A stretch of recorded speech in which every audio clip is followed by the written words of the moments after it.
Pound.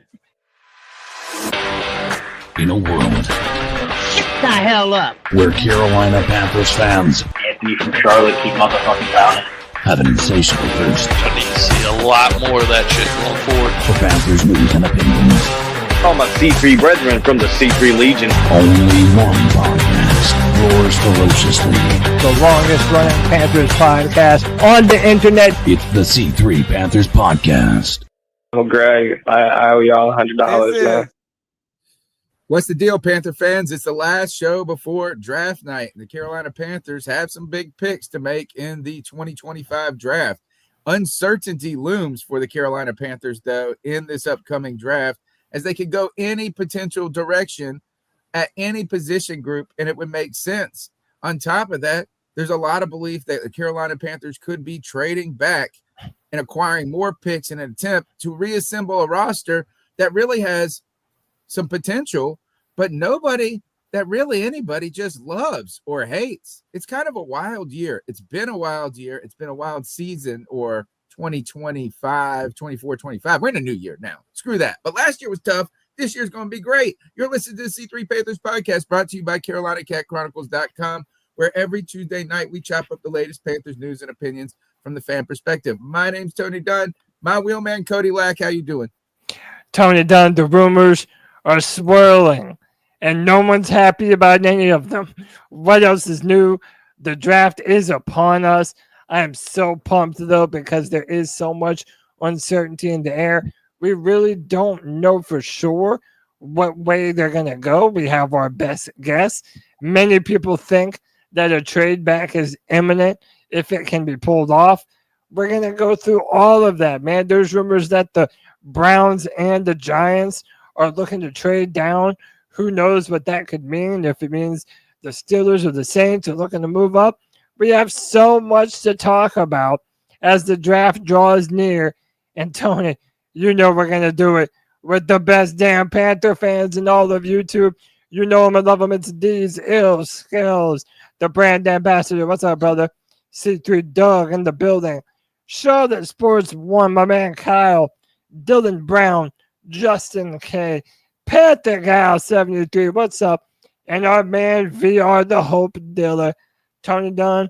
Ain't nothing to it but to do it, brother. Let's roll. The number's 252-228-5098. That's 252-228-5098. We're going to be here Thursday night in what will be I believe our 12th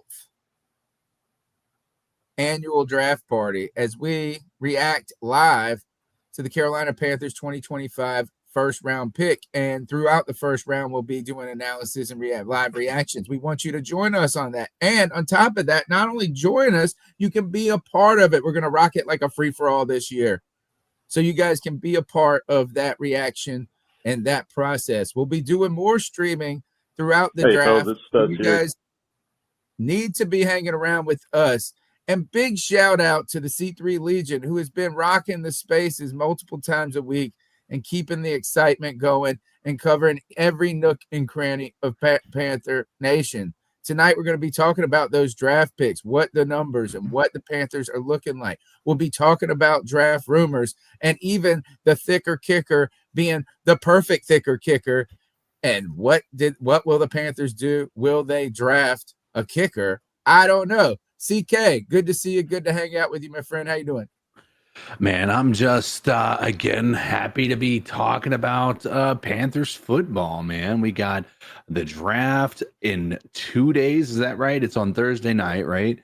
Mm-hmm. And, you know, it's probably one of the most exciting drafts. Now, I know we're going to look back at the first overall after we traded up and all of that, and that's going to hold a special moment in our hearts as Panthers fans. But ultimately, man, this is just one of those ones where we're going into it not knowing what is happening, where we're going. It's going to be exciting. And to be able to be there with you fellas, honestly, I'm not even sold on the fact that we're only drafted once that night. You never know. We could pull back into the actual first round by the end of the night. So I don't know how you guys feel about getting the whole night in, but it's going to be interesting one way or another. I want to thank all the listeners for hanging out with us throughout the off season, throughout the off season. The C3 Legion has been doing tremendous stuff. Friday Free for All has been killing it. And to celebrate, we've got a lot of big plans going forward. Today, the final news came in, CK. The numbers are settled. The house, it's getting done. We've agreed. The contract's going to be signed. I will have a home. Get ready. The C3 Panthers podcast is going to be back in full effect. Thank you, Cody Lack, for all the things you've done over this past season as we have endured a very tough 2024 season on the field and in our personal lives, or at least for me. And guess what? I'm excited. There's a big weight off of my shoulders, and I'm ready to jump into tonight's show. Cody Lack, uncertainty looms. What is the start with? I think we should be start with where the heck are the Panthers picking? When are they picking? You tell me.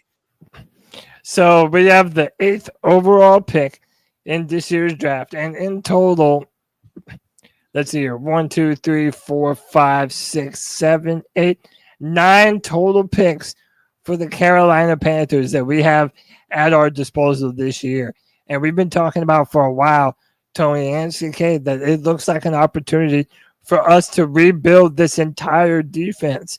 When you have so many picks, you have so many potential needs that I think really before we go forward and determine, what the Panthers should be doing and who our favorite pick, Tony, this was your idea. I feel like we need to rank our most important positions going into this draft of what is the biggest holes on the roster. Is it a defensive tackle? Is it an edge rusher? Some people are adamant that it's wide receiver, that we need to get another weapon for Bryce Young. So what do you say we count down our top 5 biggest positions of need on this roster? Let's go.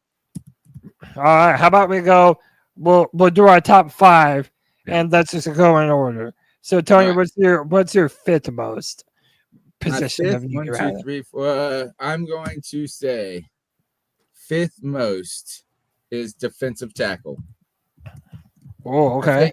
I think the Panthers made some upgrades through free agency.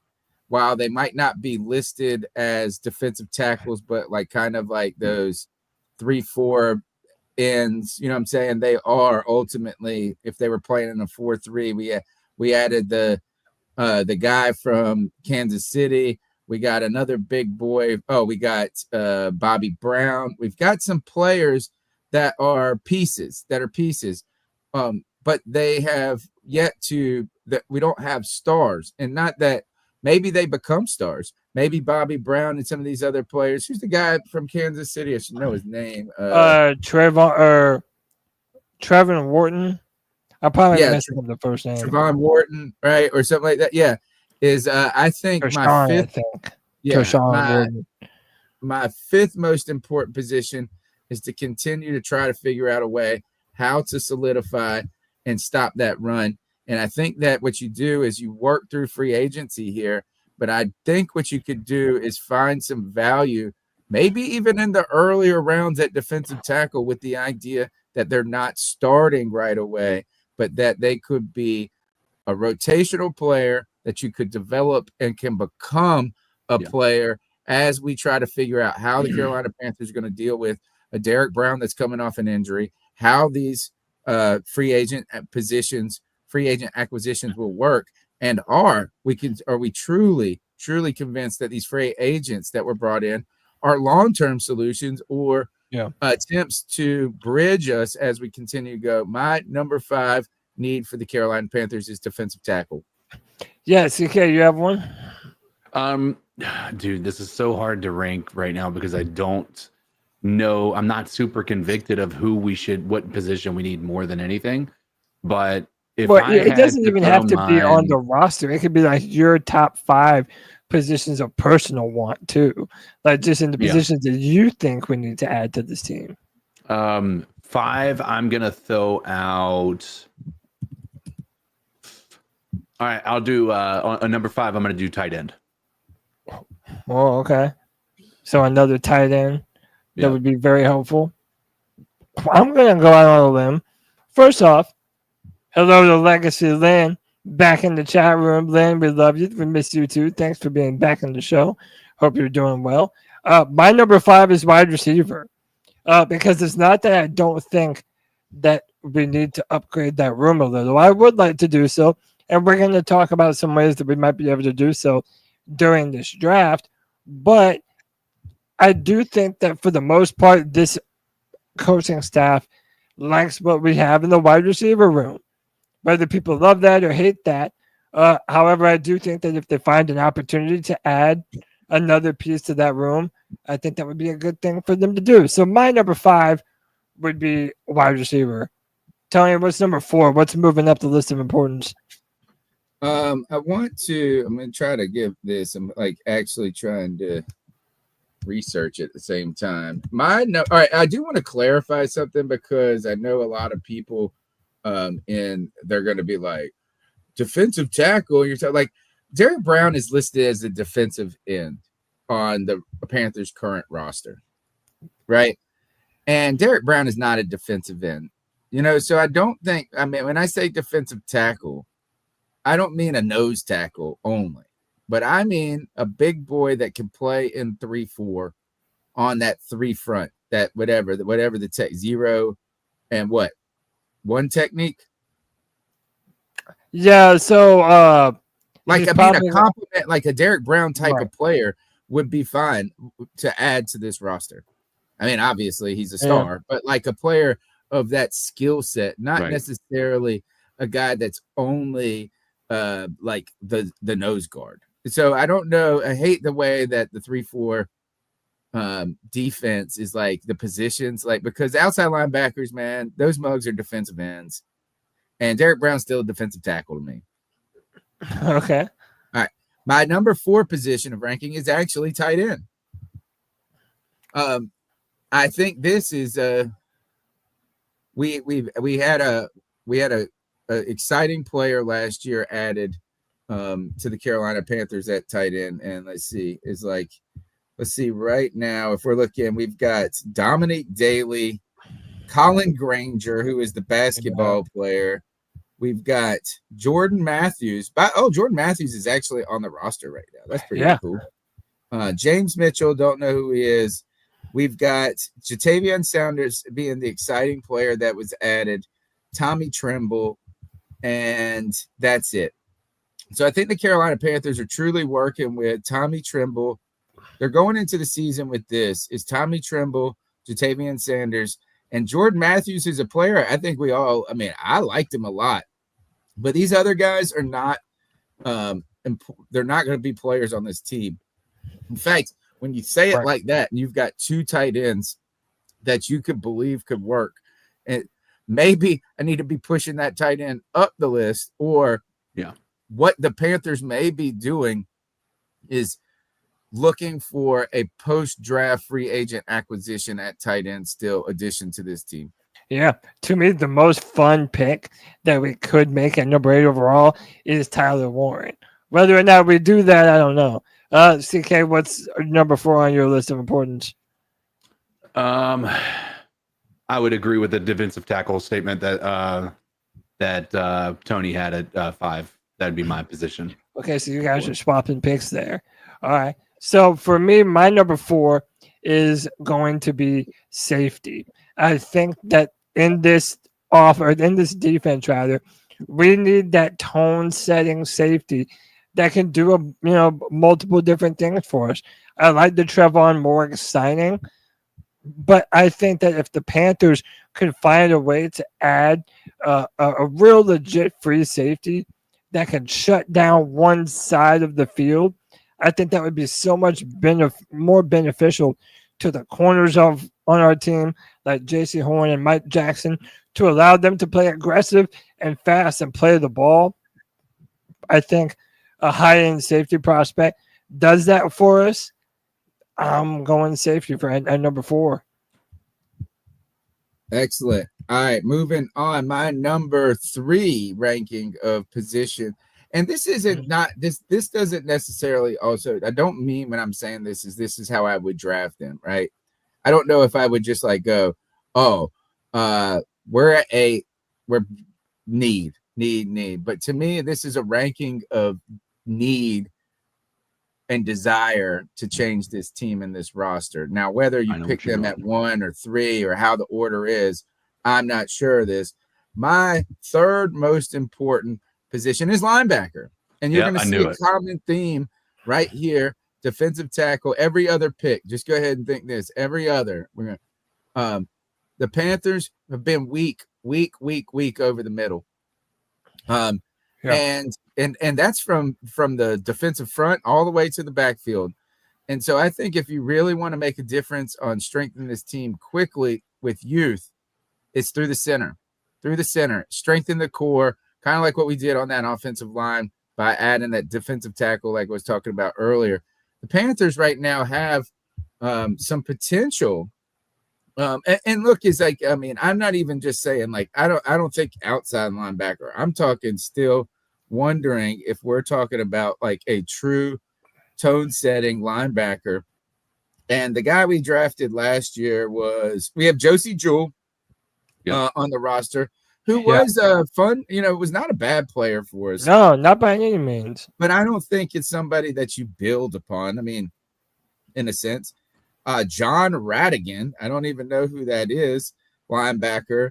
Christian Roseboom, who was a free agent addition and has some, there's some good things that people have said, but I don't know. Again, nothing to move the needle.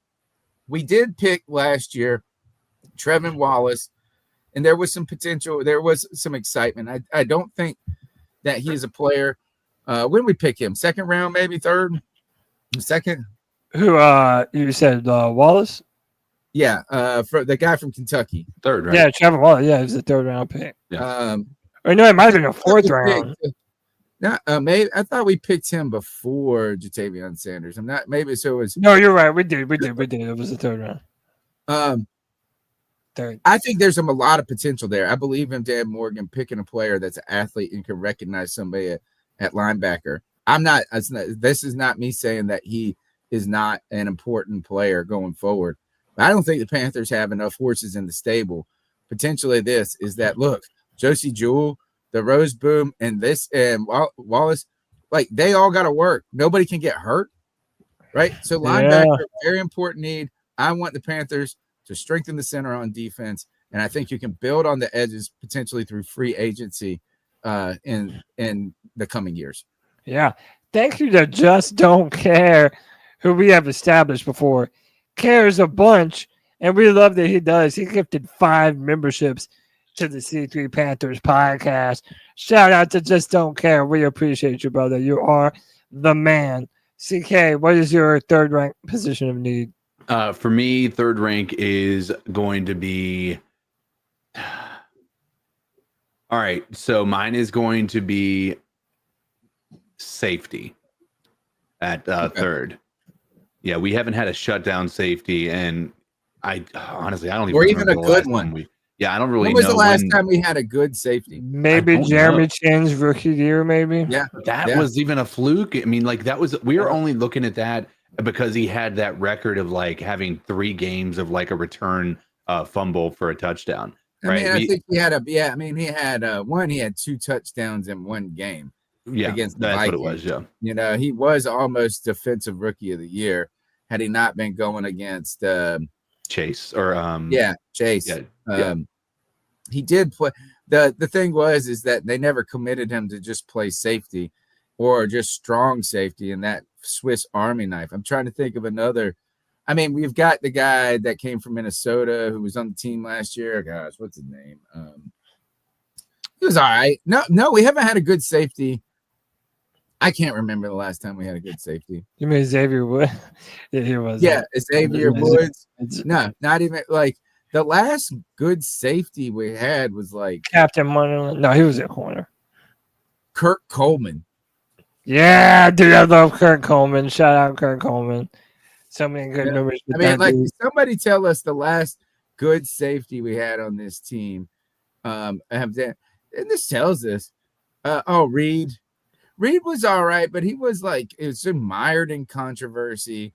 he played well. He put big hitting signs, but he was not as rangy, as the Panthers needed him to be, even though he was brought in to be a strong safety. He was all right. It's hard to read. Okay, I would go with that. He was a good safety. I think he was. I would say, yeah, I agree with that. Yeah, I think it would be. I don't know. It's like Roman Harper. We're talking about we're talking Reed, which was like 2020. And then we're going back to like Kurt Coleman and Roman Harper. Roman Harper's old ass. Yeah, Roman Harper. Panthers have not had a legit safety, or even I would say a legit safety is like a safety that we get to know. Well, how about this? Is it also fair to say that whenever we have good safeties, most of the time we've brought them in free agency? Like, we haven't really drafted a ton of safeties that have been like real difference makers. Maybe Trey Boston. Trey Boston was a really good player too. He had Trey his ups Boston and downs. was a good player, and this is what I mean. And please, is like I would love for Trey Boston to come on this podcast. I'd love to hang out with him. I like him as a player, but I mean, just as me giving like criticism or not criticism, assessment when it comes to players, is man, look, he's an NFL player. He played on a Super Bowl team. He balled out sometimes, right? I think Trey Boston was a really good player on good defenses. He was an average player on bad defenses. Like, so if you put good players, and you can probably say that for a lot of guys. So it's not a knock on him, but like he thrived when there was latitude and a kind of little grace. Think about like Josh Norman, like that 2015 team. You had some players on that team that weren't just lights out, Kurt Coleman, this and that, but then they were surrounded by some stars. And that, like, a rising tide lifts all boats. And I think Trey Boston was a really good player when he was on really good defenses, an average player when he was on bad defenses. Yeah. What number are we on now? So, CK, you said your number 3 was safety. Yeah, so mine, I'm agreeing with Tony. I'm saying linebacker. The middle of this defense is so incredibly important. And the fact that we have not shored this up since Thomas Davis and Luke Kuechly were here, I think Trevin Wallace is a step in the right direction. But we need young dogs to be able to fill in and be able to cover sideline to sideline and be able to drop back in coverage if need be. I'm a big fan of Carson Schlesinger out of UCLA, who the Panthers have met with. I think that he's a great pick. But even in a trade back scenario, Jihad Barron, I believe is his name, the guy from Alabama, he's an inside linebacker.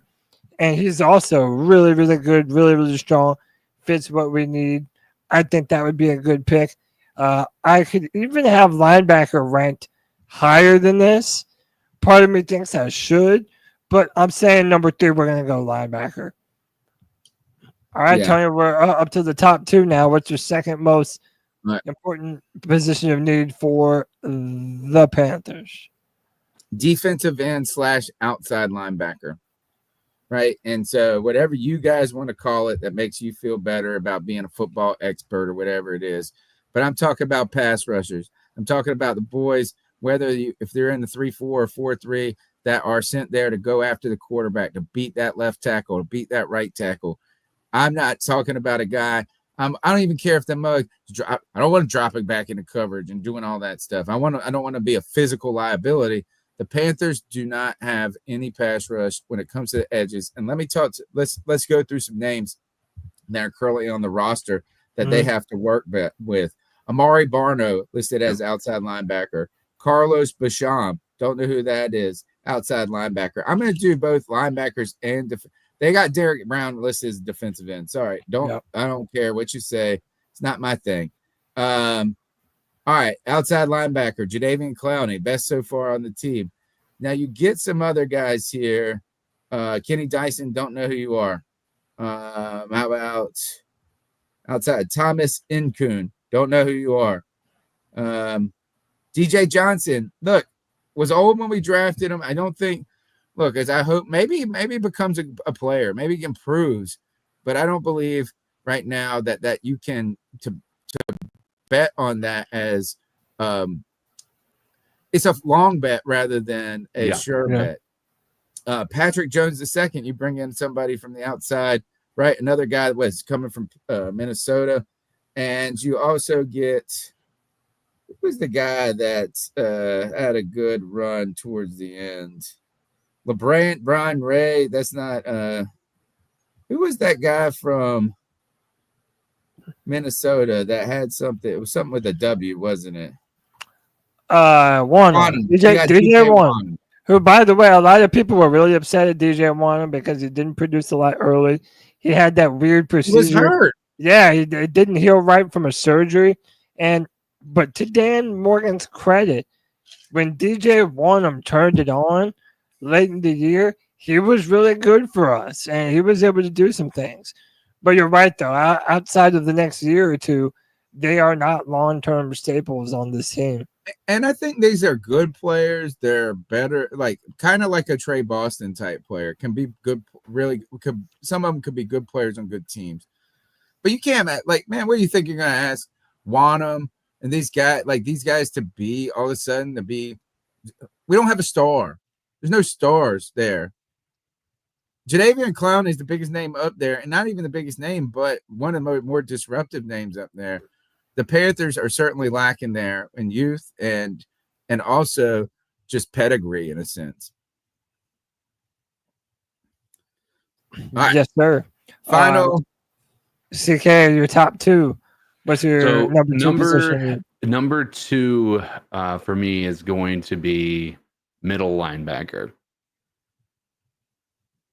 That's my number two. I think that we have just been so needy for anything that resembles like a leader on defense. And so I just think that would be something that most Panthers fans could get behind as being excited for. And so that's my pick for number two. I like it. All right. My pick for number two is defensive tackle. Now, you have mentioned all the free agent players that we brought in to play on defensive tackle. Bobby Brown, Tershawn Wharton. And I like those picks. I think that they can be really good for us. However, being able to pair a young, dominant defensive tackle prospect next to Derek Brown to shore up the middle of this defense, that is an incredible thing that I think the Panthers should do. I hope defensive tackle is up higher on Dan Morgan's list than it is, some Panther fans I see. I think that because we have gone so heavily at that position in free agency, it's caused some people to think that it's not a need. But if you can get a guy, Mason Graham, that's a given, right? I would really like him. Not everyone's sold on him, but then there's a guy named Kenneth Grant who played with Mason Graham at Michigan. He is a monster in the middle, big, strong guy who would probably be that zero tech in a 3-4 defense. I think that would be an incredible addition, and I really do think that defensive tackle needs to be really highly considered in this draft, maybe in the first two picks that we make. Defensive tackle for sure. I like this comment from Sideshow. I think cornerback is a bigger need than most think. One injury away from a real bad cornerback room. That's our entire I was defense. Really the hard part about this is when Cody and I spoke on the phone earlier this afternoon, and I just said, like, man, we should probably just rank these. And I wrote down it was really the original idea was to rank 7 position groups because that's how many things the Panthers need. Yeah, we have so many. I mean, the only reason I didn't go corner is because there's actually some corners on the team. Yeah, we technically have 2 starting corners that are one that's the highest paid in the entire, was the highest paid in the entire NFL, and then another one that was, I would say, above average when you think about league standards from last year. Yeah, he was one of PFF's highest rated corners. So I mean, look, he's like there were so many needs. Like he's like I couldn't squeeze cornerback into the top 5 because of what CK was saying. Am I still here? You guys hear me? Okay. Yeah. Okay. My number one pick, though, number one position of need / importance to changing this team around is actually safety. Wow. I mean, is that at least you've got some bodies and some players that have some ability or some potential at some. Look, we got Derek Brown. We got some free agents at defensive tackle / whatever you want to call defensive end. You have Wanham and the guy and you got actually some players there, right? I mean, I didn't put wide receiver in, corner because of that. I mean, at least you have two tight ends that you paid a little. I mean, tight end is really starting to get higher on my list for the Carolina Panthers need than I want it to be. But the reason I want to tell you this is that safety, to me, is such an important need for this team. There are currently listed on their depth chart 3 safeties. Maybe 4. Let me count. Trevon Morg, right? Yeah. Damani Richardson, who was a rookie that played pretty well at times. Nick Scott, and that's it. Yeah. That's it. Yeah. I mean, that's not a lot. None of those guys is you're talking about a late round pick in Damani Richardson, right? That oh man, look, we like him, we love him. We like him. It's one of those guys you're rooting for. We see some flash, we see this. Maybe they're gonna work out. You got Trevor Morg who can lay the boom a little bit. Nick Scott, you don't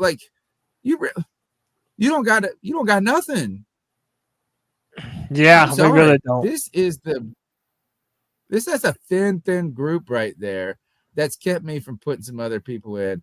I think, man, the Panthers really need, and to be honest, you want to talk about trading back and move into those 20s or late teens or something like that. Why don't you grab a top end safety there and make a difference? Shout out to your bastard son. He says that's why we would trade back for Emanwari. And that's been one of the moves I've seen a lot. If we do trade back, the big safety from South Carolina could be the pick right there. There's lots of different options. CK, what is your number one biggest need for the Carolina Panthers in their roster? Man, for me, it is going to be outside linebacker or edge rusher. I think that is probably one of our, because I think that, we need an all-around player, but we need somebody who takes that people have to game plan around. Because I think when you have an edge rusher like that, it opens up the rest of the defense so much more, right? And so I think that is, in my mind, our biggest need right now. Again, all of them are needed. I want to make this clear. That does not mean that I think that any other positions that I've mentioned being drafted first overall, or not overall, but in our first round pick, I wouldn't be disappointed with any of those positions. But I will say that I think that is by far the biggest need. Yeah. I'm in lockstep with you, CK. Me and you, we have the same number one. Let's stop and think. When's the last time the Panthers have drafted an edge rusher who's been a real difference maker for us? And by the way, I don't include Brian Burns in that scenario. Brian Burns was good, but he was never that real difference maker. And in fact, I said that Hassan Reddick was a better edge rusher for the Panthers while he was here. He had better sack totals. I think he lived in the backfield. Thought that he knew how to finish more. The Panthers have not drafted a dominant edge rusher in far too long. Yeah. If you're not getting after the quarterback and affecting the quarterback in today's NFL, you're losing. Now, I could even make a case that you can switch my number one and number two, because I've said that your interior pressure in today's NFL is probably more important because you're destroying the pocket for the quarterback. But knowing how long the edge has been such a position of need for us, I really don't know how you put anything else number one. Tony made a good argument for the safety position just because we're so thin at that position, but we really desperately need help at edge with Wanham and Clowney not being on the team next year. All right, guys, you're listening to the C3 Panthers podcast brought to you by Carolina Cat Chronicles.com. Guys, we want to remind you, first, thank you. Thank you for all your support. And throughout the year and the season, you can help us continue to grow by smashing the thumbs up button, to subscribe and potentially becoming a C3 super fan for $1.99. But one way you can help us is by helping our sponsors. Tonight's show is brought to you again by Underdog Fantasy Underdog Fantasy. Underdog Fantasy Sports is the place to go to do multi-sport pick'ems. Do you ever watch sports and find yourself wishing there was a way to get into the game? Let's go with Underdog. There's finally a way to make a picks on sports without leaving the house. The game is in your hands. It's one of the leading sports apps, and you can make some money. I want the audience to help me right now as I'm making some picks with Underdog. Guys, what I want to know is I need a basketball pick, and I know there's some basketball players in there. I've got Anthony Edwards, more than 33.5 points plus rebounds plus assists. I need somebody to tell me, does Luka Doncic, does he make more than 4.5 3-pointers? I think that's kind of risque. Or should we go LeBron James, more or less 24.5 points? I'm going to give you guys an opportunity to help me win some money tonight on Underdog. Underdog Fantasy is a great place. They've been a great sponsor to play. All you have to do is choose whether a player will go higher or lower on one of their stats: touchdowns, strikeouts, shots on goal. Hey, the NFL playoffs have started. The NHL playoffs have started. The Canes up 2 games, right? You just create some entries with baseball picks or hockey picks. You can play as little as $1. If you get everything right, you can win up to 1,000 times your money. So turn $1 into 1,000 with your sports knowledge. I've had a great time playing it. You're going to help me play it tonight.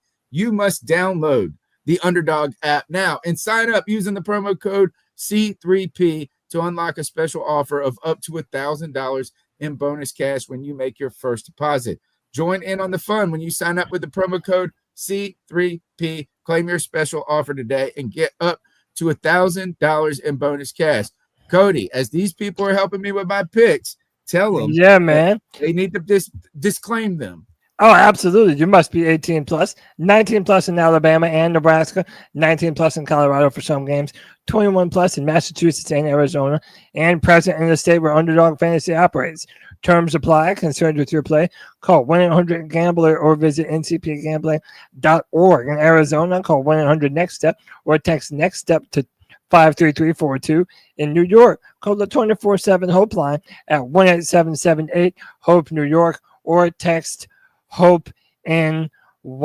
Thank you to Underdog Fantasy for being such a loyal sponsor to the C3 Panthers podcast, man. That helps us tremendously. Use the promo code C3 Legion. We appreciate you, man. Tony Dunn, you want to jump into this presentation more? Yeah, let's go. Let's do it, man. So we'll start here, right? We're getting into some of the rumors and the drama of the draft. It's that time of year. Well, there's already been a ton of rumors that the Panthers are receiving calls for their 8th overall pick. Now, we've been sort of talking about how it would be so beneficial for us to be able to move back because of the sheer number of holes that we have on our roster right now that we pointed out just now. Some of those rumors are also depending on who the Panthers would take if we're not able to trade back. And Tony, there have been 2 names during the draft process that have been very polarizing. One of them is Michael Williams, the edge rusher from Georgia. Another one is Shamar Stewart, the defensive tackle out of Texas A&M. Both of these dudes are freaks of nature. Their athletic profile is insane. However, they don't have a ton of stats. Well, stats attributed to them in their final year. Todd McShay predicted that Carolina will draft Michael Williams despite their interest in Jalen Walker He would later go on to say that he doesn't know if Jalen Walker is even going to be there, that there are some teams above us that are really starting to take a liking to him. Boys, what would you think about a Michael Williams with the 8th overall pick? And does it go back to that saying that Dan Morgan gave to us during that press conference, the term being stuck? What's the likelihood that the Panthers are going to get stuck at the 8th overall pick? Well, I think he doesn't want to be stuck drafting a player, not even stuck drafting at 8, but stuck in a way that you're over drafting a player that you really think, man, we would be better off moving back and getting a player. Like, this is just a little rich for this type player. You're going to need a trade partner, Cody, if you're going to dance. You got to have a dance partner to move back, and that's going to be. And this right now, if you're talking about other teams ahead of us being interested in trading back, that means that the Carolina Panthers might not get the haul that you want, right? Like, it's not going to be this giant deal like the Panthers when they moved up into 1. Clearly, we're at pick 8. It needs to be legitimate. I think the Panthers have to find a way, or hope to find a way, to move back. I don't want them. What this feels like with all of these defensive ends right here, I'd rather go D-tackle that dude from Michigan or.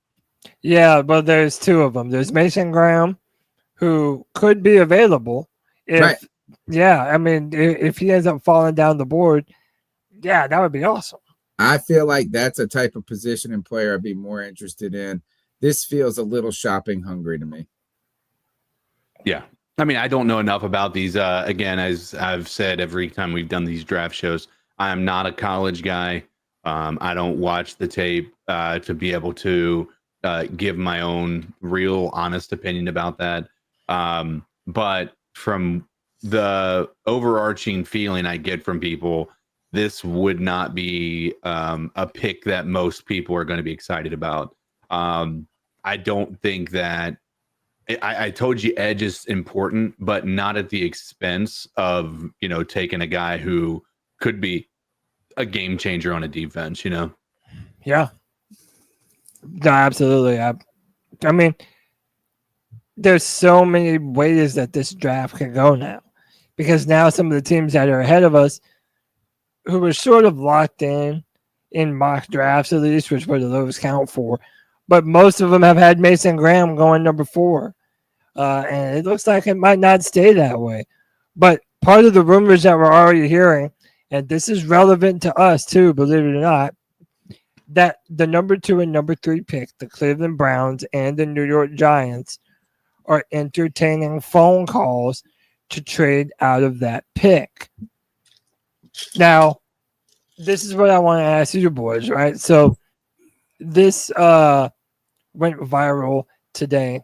Shout out to the boy White Chocolate Espresso for sharing it with me. This is Shedeur Sanders talking to my man here for the Raiders, Max Crosby, and he straight up asked him, kind of what's happening in the draft for you. This is what he had to say. You got one more. Whoever gonna be the quarterback when. So he was asked who's on the Mount Rushmore for the Pittsburgh Steelers, and then he said this.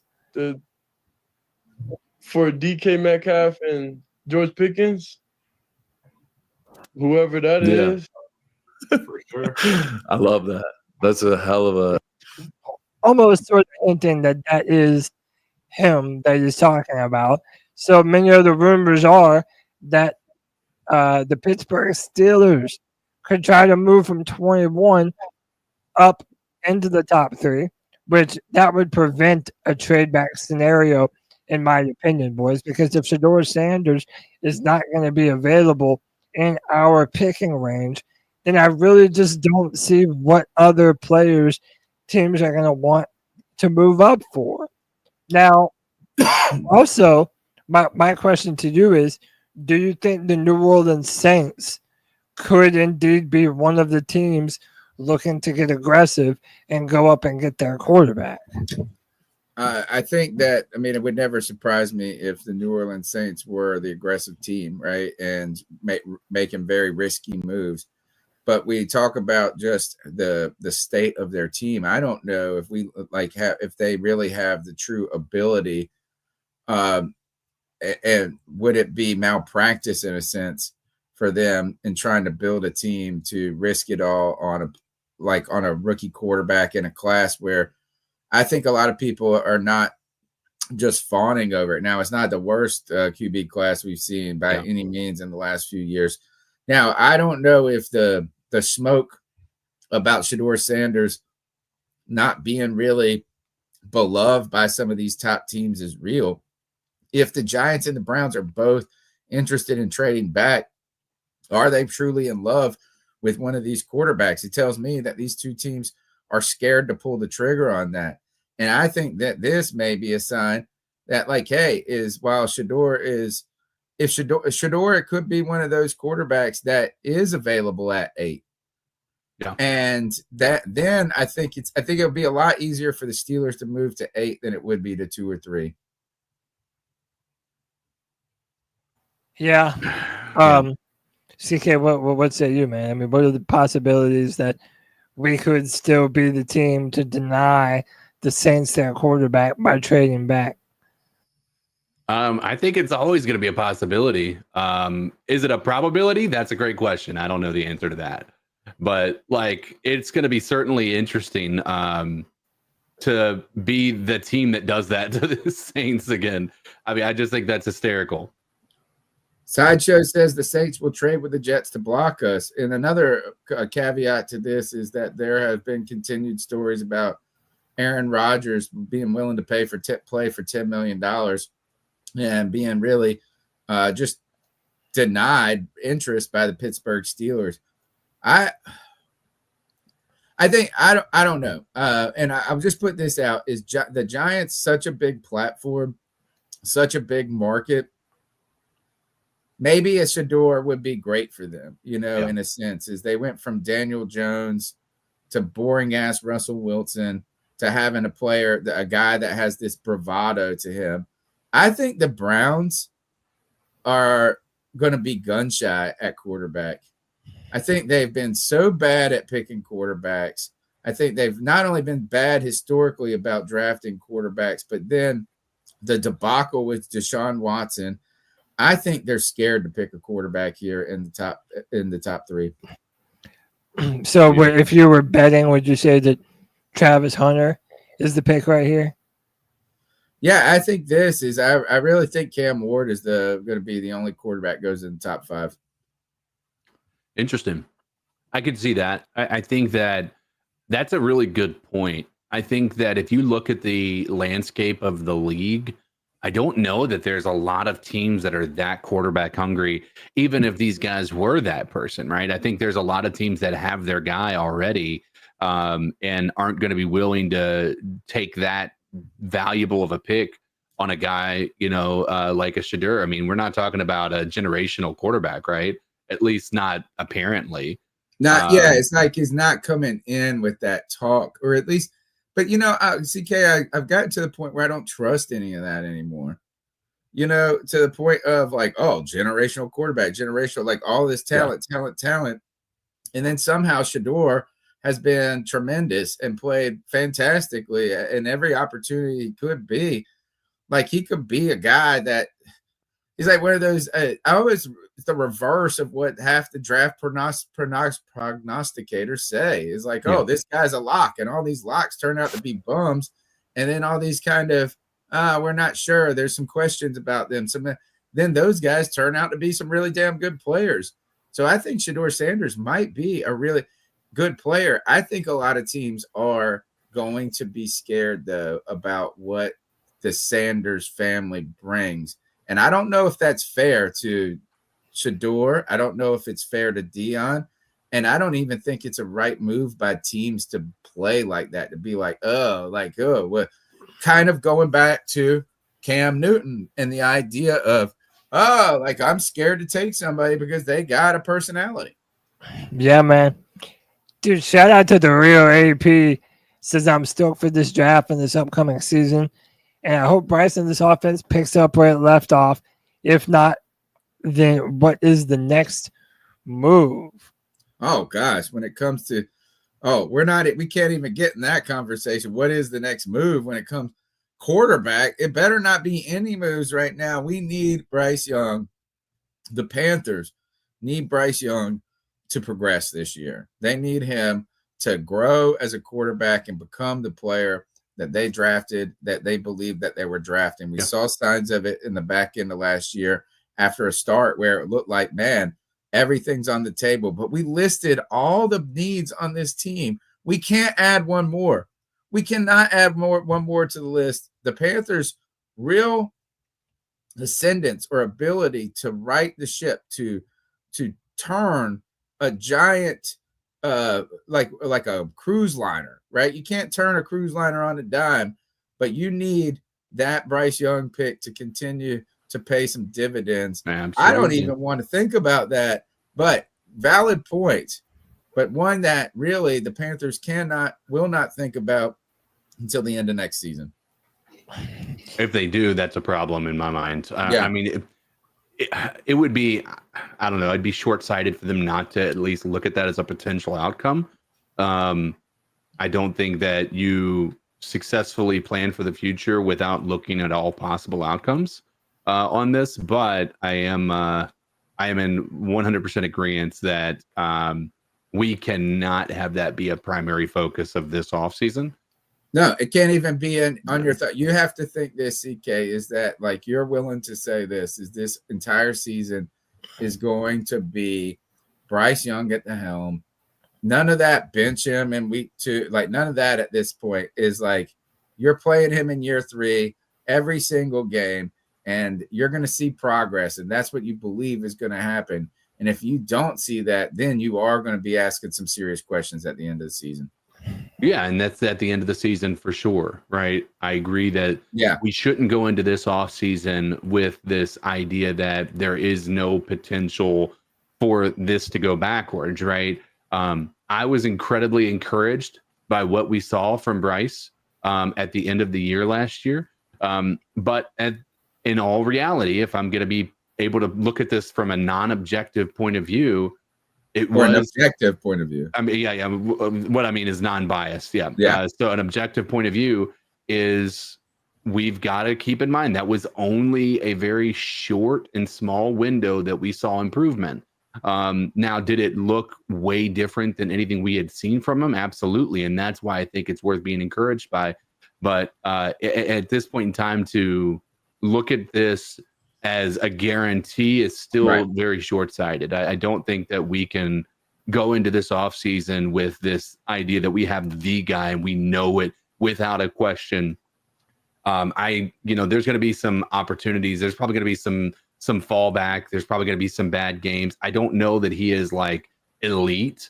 And I think that's going to be where I need to be sold a little more on him. CK, I think the Panthers have to say they have their guy for 2025. Right. And then we're hoping that he becomes in 2025 the guy that we believe our team can be continued to be built with at the helm. Cody, if you got thoughts on it, hit them up. And until then, and when you're done, let's smoke some of these cat calls. No, I was just about to say the same thing, man. Call into the show at 252-228-5098. Have your voice heard on the longest running Panthers podcast on the internet. Tell us what you're thinking, man. How do you feel? Let us know. Leave a message in the cat calls line.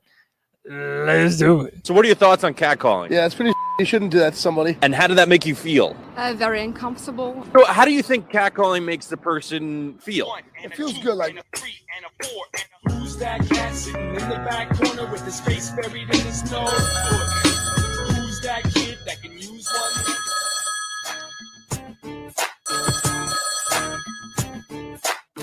one? Rumors. What's up, y'all? This is G Cavassier. Hey, what up, G? You heard that rumor? I just heard today. I've been hearing it like 2 or 3 times that the Panthers, I read this on the internet too. There's a rumor saying that the Panthers are going to trade up in the draft, to grab Abdul Carter. And the way I look at it means you got to jump up in the first 3 picks. Not the 1, Oh, that's so the 2, rich. or the 3. Me personally, I would love that dude to be on the Panthers, but it's going to cost so much to get him to come to Carolina. So damn much. And I'm not with it. I'm really not, man. The thing is, let's just say that we traded up to 3. And let's just say whoever has the number 2 pick, I think it's Cleveland. Let's just say they pick him. Yeah. Then what we going to do at 3? Are we gonna get Travis Hunter? Or we gonna get somebody else? I don't know. All I'm saying is just a rumor. Me personally, I want to stay at 8. If not at 8, trade back down. I heard a rumor too that you might trade with damn Dallas or whatever, because I'm telling you, if we trade down and Jalen Walker is not there, I told you that damn dude from Boston College, that Donovan dude, I can see him coming to Carolina. I really can. So give me your thoughts on that, y'all, and don't worry about the rumors. It's just rumors. Keep pounding. Keep pounding. From my own personal opinion, there is not a player in this draft worth giving up future draft capital to go up and get. I'm sorry, man. Maybe if you want to say Travis Hunter, obviously I would love to have Travis Hunter on this team. But most of the names that I've seen, or the one name I've seen involved in a Panthers trade up, is Abdul Carter. And I'm sorry, y'all. I've said this on Spaces. I've said this on the free-for-all. I see Abdul Carter as like an up-jump version of Brian Burns. I think that if you have a hard time converting speed to power, which Abdul Carter really does, I don't see the elite edge rusher potential in you. Michael Parsons was never on the ground when he played for Penn State, whereas this dude on film is getting bullied a lot. He has a speed rush. He has an incredible speed rush. But in the NFL, if you cannot convert speed to power, all these tackles are going to know you're going wide outside, and they're going to accommodate your rush, and they're going to shut you down.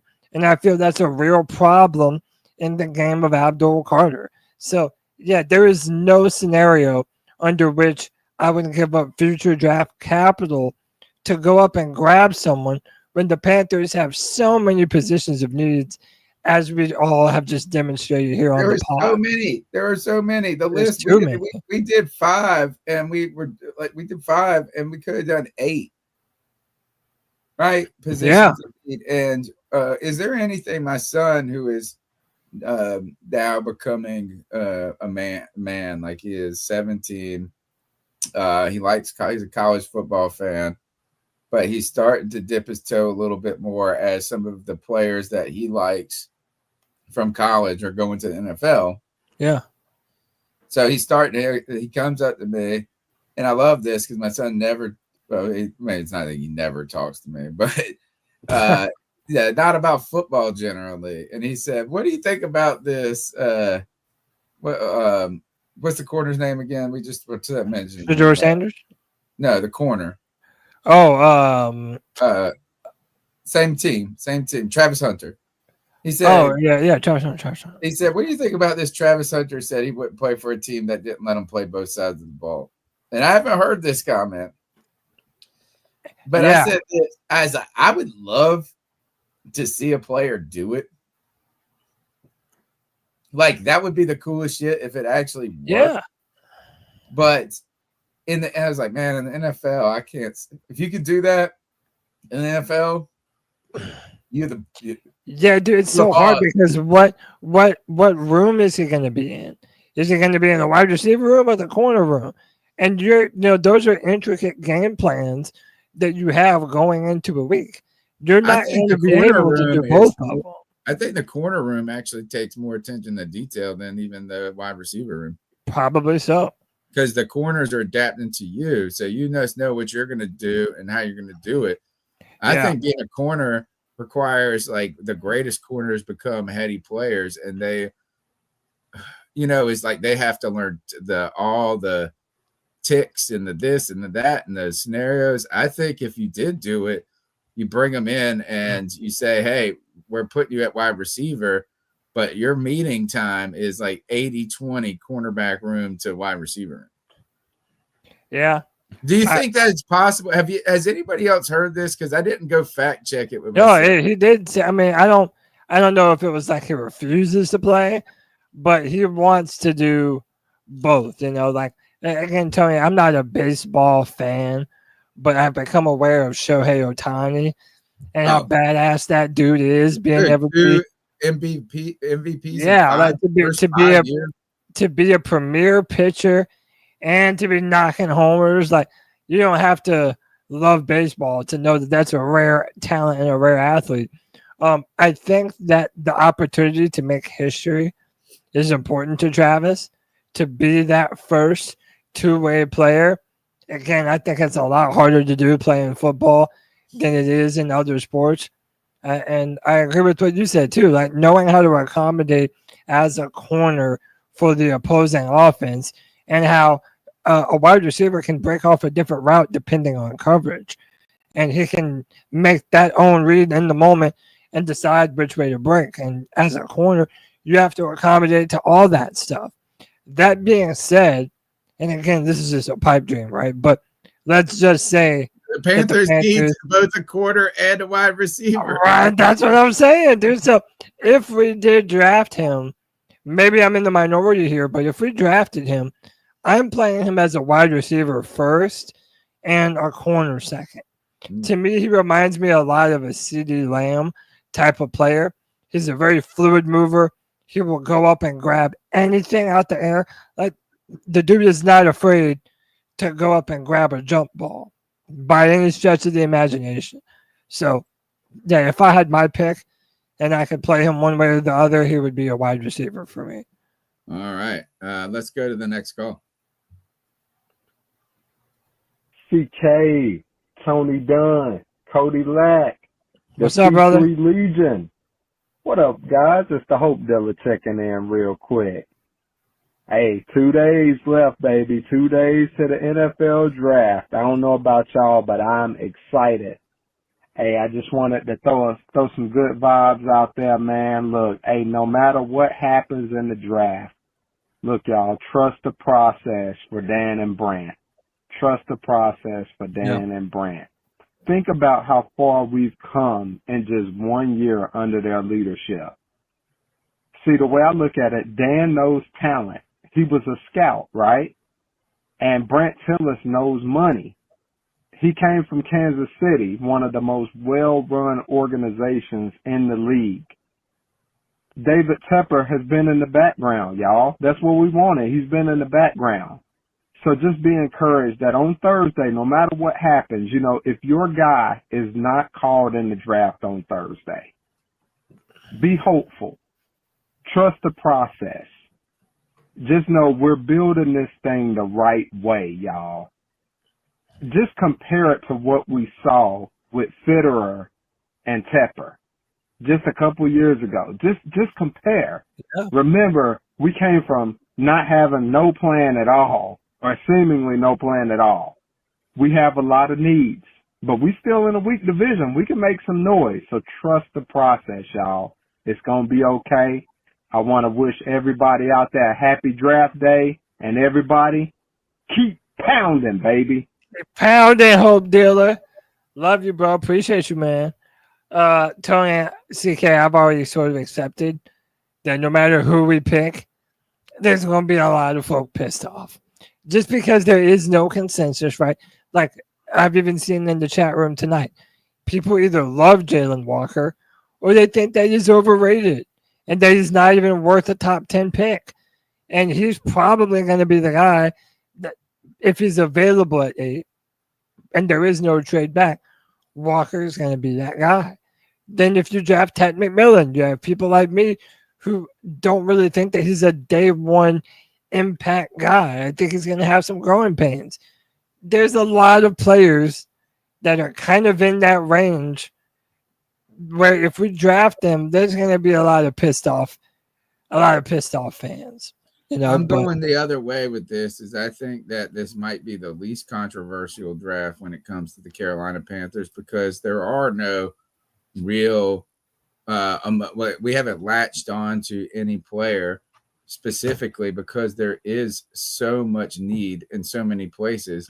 So you can pick a tight end, you can pick a defensive tackle, you can pick a safety, you can pick a like maybe wide receiver. Like I do think like reaching, I think would cause for anybody some concern and some controversy.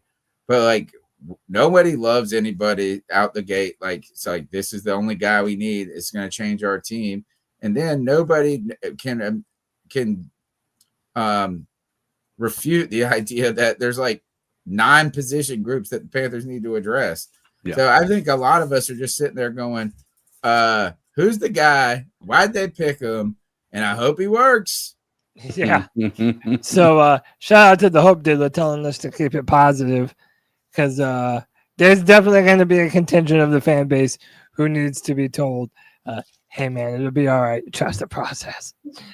All right, let's take one more call and then we'll jump back into the show. Yo, it's White Chocolate Espresso. What up? Boys? We ain't got much time. Draft is around the corner. And then y'all doing your draft party and everything. My girl's going to be in school, so I don't got to work tomorrow. That next Get day. on the show. So I've been thinking, Come on, bro. y'all doing the open thing like y'all did last year. Yes. One, right? I'm going to buy me a nice, maybe some whiskey or something. And we'll have like a little game or whatever. Like, I have to pick the right one in the top 10. And if I'm wrong, I have to take a shot. I say top 10 because I would do the whole draft, but man, if I get everyone wrong, that's 32 shots. Like, I don't think I could do that. Like 10? I can't have 10. Maybe we go a little further, the more right I am. So if I got 7 out of 10 right, that's only 3 shots. Let's keep it going, you know what I mean? All right. Or something like that. Or anytime there's a trade, I have to take a shot. Anytime, something stupid would be fun to do while watching the draft. But the draft around the corner, the trade back scenario is looking less likely with, Saints possibly out at quarterback. But I'm hearing that the Cowboys might be looking to trade up.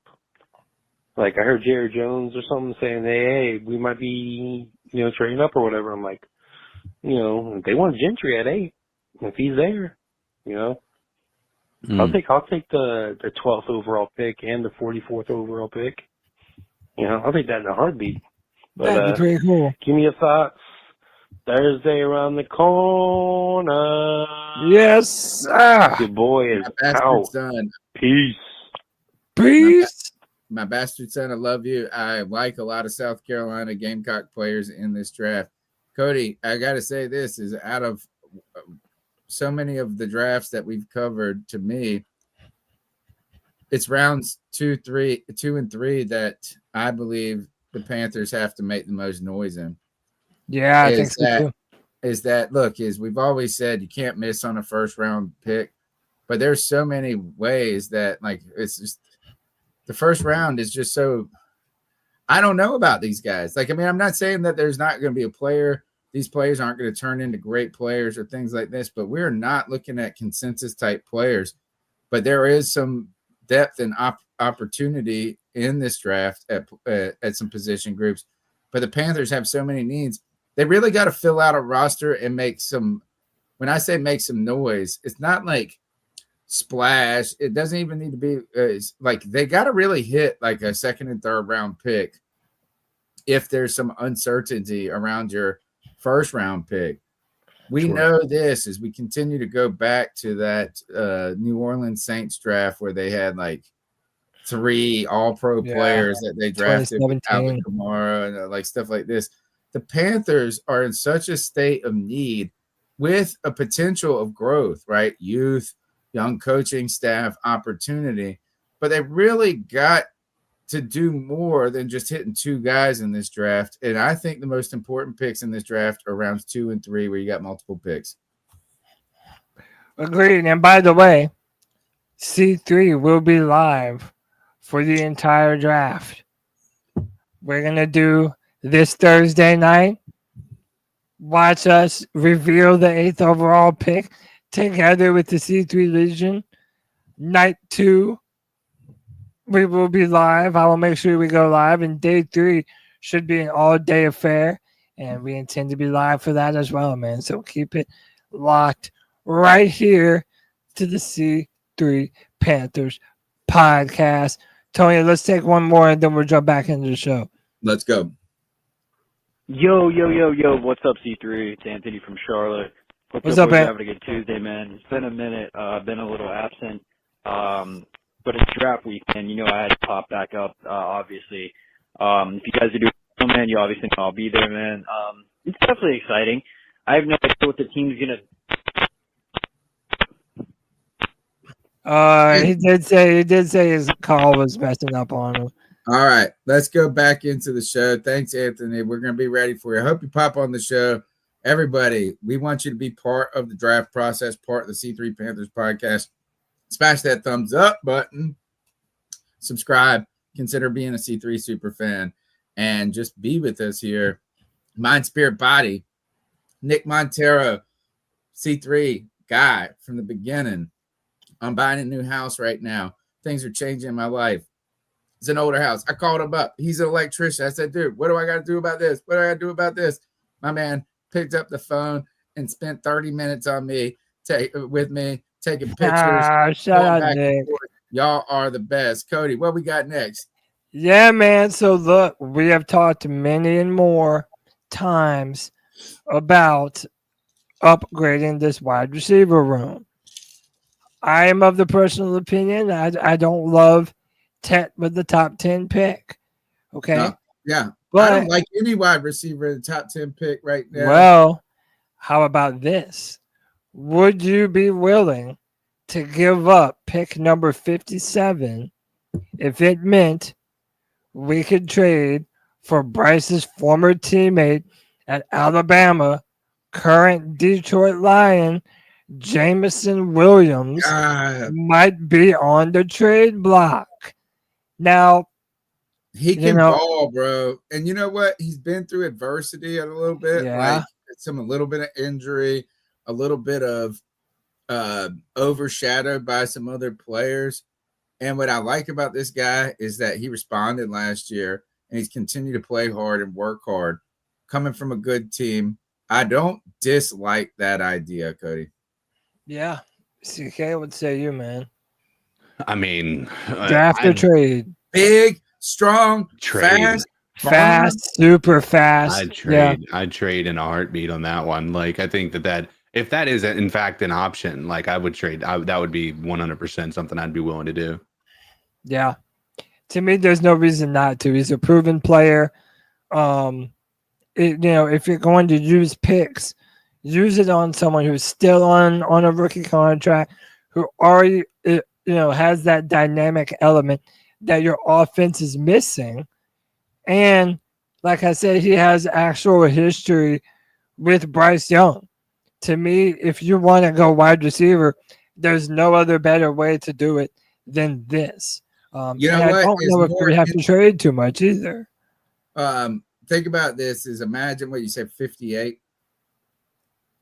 right? 57, yeah. 57, right? Is like whoever you're picking at 57, if you pick a wide receiver, is going to take time to develop.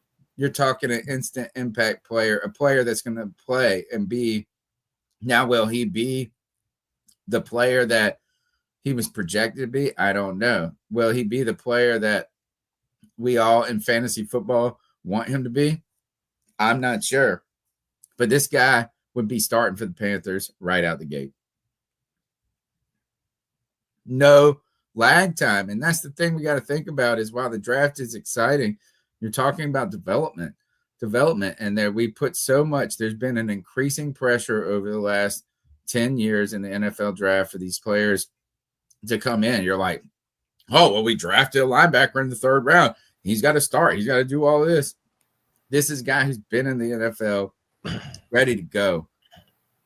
So, but that would also mean, though, for all the holes that we have, you're waiting until pick 74. So we're going to go from 8 to not picking until But 74. you actually fill the hole with a premier player. with less with look, uncertainty looms for the Carolina Panthers. What you have done is you've created more certainty by doing something like this. Yeah. I mean, I would if love you to could do get it. away, maybe you could get away with a 3rd round pick, though. Maybe does it have to be that 57? Can you do a player and a pick? Can you find a way to get this done to where and you also have what go back can you scroll back to our picks selections, slide 1? Yeah. So we've got what you could do is all right. So we've got a 74, 111, 114. You could package maybe the 74 and the 114 together, keep your 57. It doesn't have to be 1 for 1. I do think you want to try to keep that 57. I think you want to trade back. Now, if you trade back at 8, you pick up a 3rd or in the 2nd, maybe. Yeah. So, and I think it was White Chocolate Espresso that said this in the chat, is if you trade back, all of a sudden this draft board changes so much where you could sacrifice 57 pick. Could you imagine how dope that would be if we managed to trade back and get more picks and landed Jameson Williams? That's like the God, that would be cooking, bro. That's the draft we need. Yeah, that's 100% the draft we need. I would do it in a heartbeat. I also just put up a poll. Would you trade 57 overall for Jameson Williams? And right now, 69% of the vote said yes. He's a proven player, man. Why would you not want to take advantage of that? Again, we'll see what happens. I think that's a move that Dan would make too. And think about this: is the type of player you pick at 57 is a Devin Funchess, a Mingo. These types of players is like you want that guy, Jameson Williams, or you want a Mingo. Yeah. And guess what? Right. We never hit a Mingo bingo because of Jonathan Mingo, the Dango. Cody, we taking another call, or what are we doing next? Yeah, let's take another call. There are more coming Hey in. guys, Chuck from Elizabeth City. I got one. Just kind of wanted to get everybody's opinion and know the draft coming up. Just 2 days away. Who they think we're taking at the 8th pick. Now, everybody says it's Jalen Walker, and when I get up on this radio show on Thursday night in Virginia, that's probably what I'll say because you know that's right. if you pick the player that the team picks. Now, in saying that, if we stay at 8, I'll be honest with you, the pick I want is Tyler Warren, the tight end from Penn State. I just think he's a game changer. And I do too too. much uncertainty with all these defensive ends. If you don't get Abdul Carter, it's hard to separate the next 8 or 9 guys, in my opinion. Now, I wouldn't mind trading down 5, 6, 7 spots. And if Jalen Walker's there, great, grab him. But the guy I'd have my eyes on, if we drop down that many spots in the mid-teens, is the pass rushing defensive end out of Boston College. I'm not going to butcher his name, Ezraku or Donovan Ezraku. But that's exactly who I would take. So if we stay with the pick, I'm saying the Panthers will take Jalen Walker. I prefer Tyler Warren, but I really hope above everything else that we are going to actually drop down, pick up maybe a 2nd, 3rd round pick, and get a pass rushing defensive end from Boston College as a rocket. That's what I'd like to do. But anyway, just let hear everybody's opinion and keep pounding, guys. Keep pounding.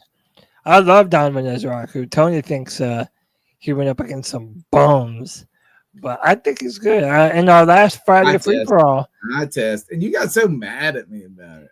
Because you're dead wrong. He was talking to me about it today. He held on. He's literally one of the best players in the draft. You don't know shit about him. I just watched the film. Yeah, you saw like 4 plays. And they were good plays too, man. But hey, people are high on him for a reason. Shut up, Steven. The ACC is where champions come from. Don't play with me, man. Yeah, dude. I also on our final Friday free for all mock draft, we double dipped. We got Jalen Walker and we traded up for Donovan Ezeraku. So we got 2 edges out of the draft. I would love if we could We're do just that. throwing spaghetti against the wall. I mean, yeah, man. I don't have a problem with that. Like, you could need it so much. Like, you need somebody Right. with it. And we're gonna lose one of Man Clowney at around the same time, you know. Yeah. So Nah, why not? We have nobody for the future on this team. Yeah. So our next slide, just to show you how unpredictable this draft might be, is that the Jacksonville Jaguars have long been in the running for an offensive tackle to protect Trevor Lawrence. Will Campbell, I believe, is his name, the LSU left tackle. Minobu is another guy who could have been available for them. Most of the time, it's been Mason Graham. But a rumor like this is the type of rumors that matters to us depending on if Shador falls or not.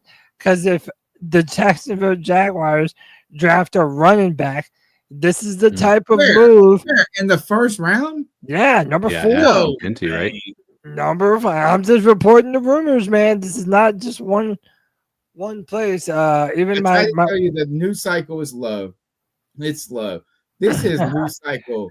But could you imagine if they did though? Could you imagine if they did draft a running back? Eyes. Dude, he's a fucking beast, man. He's like That 5'8". mug is. He's a monster. I don't know what that is, but that mug is built like a brick shit house.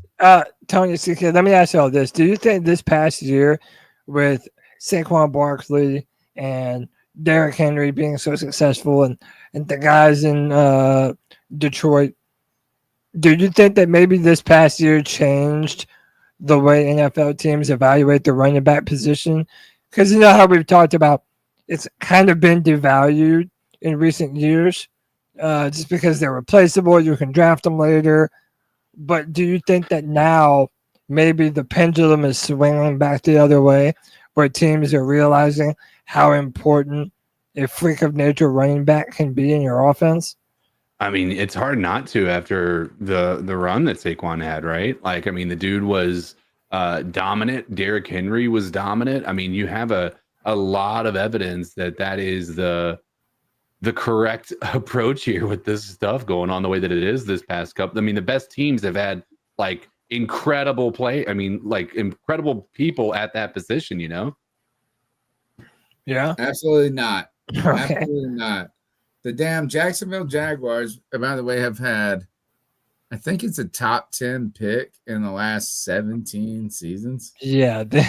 You know, like, yeah, I gotta say this is that, like, look, you can draft a running back in the top 10 when it's going to change your team. You know, I mean, like, it can. Running back is one of those, the easier positions to acclimate to the NFL.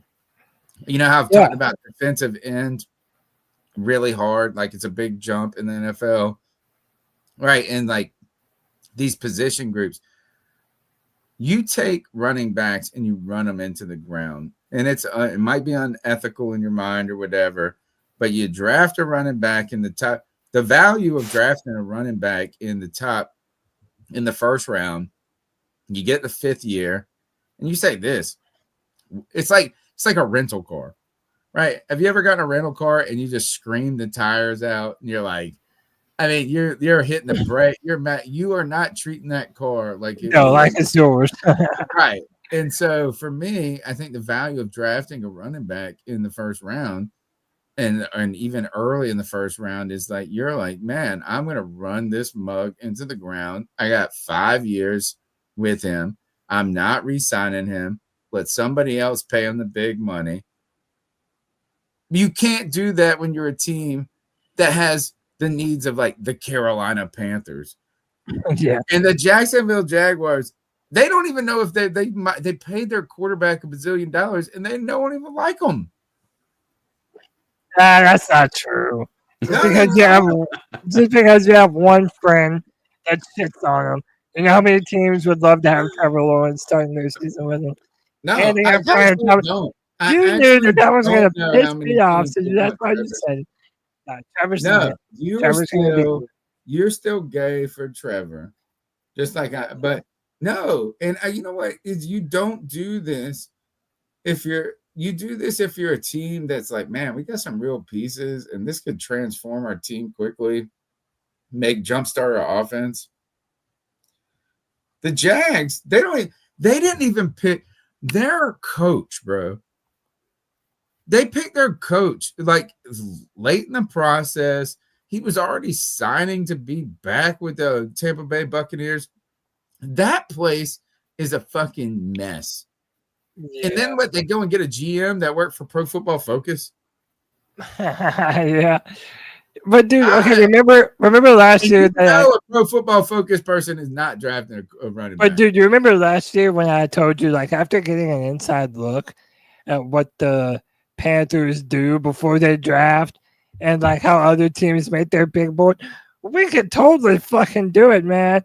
I know that people are gonna make fun of us for saying that. Dude, we could totally get in the draft, have our own big board, have our own list of It's not as I know, dude. And you know like what? When you pull back the curtain and you think your doctor is. Yeah. Let's go listen to Dr. Death, the Yeah, podcast. dude, like- You're like, man, not all doctors are smart. And dude, we would fucking have a kick-ass draft if we did too. I'm telling you, man. We See, need this Mr. is locked Beast. in. We need Mr. Beast to like buy a team so he can then just do a one video. So he buys the football team, not for the football team, to make the YouTube videos of where he has regular people like us run the team. Yeah. It's like, hey, we've nominated these 3 guys to do the draft. Check out this YouTube video. And that's where he's like, he doesn't care about the team. He's like, I just want to get 27 billion views on this stupid ass YouTube video of the C3 Panthers podcast actually doing the draft. And then we'll be like, yo, but think about this: politicians, all these people. You don't want to get me down on this road, but look, I've been saying this for how many years have I been saying that, Cody? Is that we continue to think that these people, we just give them. Yeah, that they know something that we don't. And I'm not saying I know something. Please don't say that. That makes me qualified. But I think we're just like, oh, well, they're fucking football people. And you're like, man, I looked at their process. Whatever. No, I'm 100% with you. I convinced you. Yeah, man. Like, I don't know. I don't know if it course corrected the evaluation of the running back, but I do think that the pendulum swings back and forth, man. Like for the past few years, we've seen so many passing yards. It can make an impact. It's an impact position. It's a quick impact position. It is, especially if you have a guy. Like, it's one thing to have a good offensive line and a serviceable running back, but when you have a really good offensive line and a dominant running back, like, you control the entire tempo of the game. It really depends, and I know this is a strange take, but it depends on how good your defense is. Because if you have a defense that is good, that you can build on, pad through free agency, make the sacrifice in those top picks to not add at that moment. Yeah. And then have a defense that could potentially be dominant or good and carry you. And then you flip the side to the other ball and you add to this a dynamic running back, but also that running back that can help you grind games out. Right, like, so you're actually pairing the running back with your defense more than you're even pairing it with your offense. Yeah. So Tony, I added this, and I figured you might like this. You have said before, take an offensive lineman every year. Fuck it. Yes. Always be rebuilding the O-line. Well, I feel like most of the talk around our number 8 overall pick does not involve offensive tackles. Well, maybe it should, because the Carolina Panthers. I said this last week, dude. Yeah, the Carolina Panthers have met with some of the top tackle prospects. So this is from Brett. So basically, he believes that Armand Membu, who is the right tackle for the Missouri Tigers, that he should not be in consideration for the Panthers. However, we have also met with offensive tackle Kelvin Banks Jr. on a top 30 visit, 6'5" to 318 pounds, on 535 pass blocking snaps. He totaled 10 pressures and allowed only 1 sack in 2024. Remember, Texas now plays in the SEC, so he's been up against a very good competition.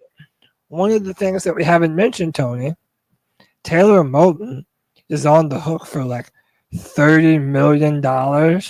Yeah, he's not too old. There's a potential of restructuring, renegotiating, whatever the right terminology, extending.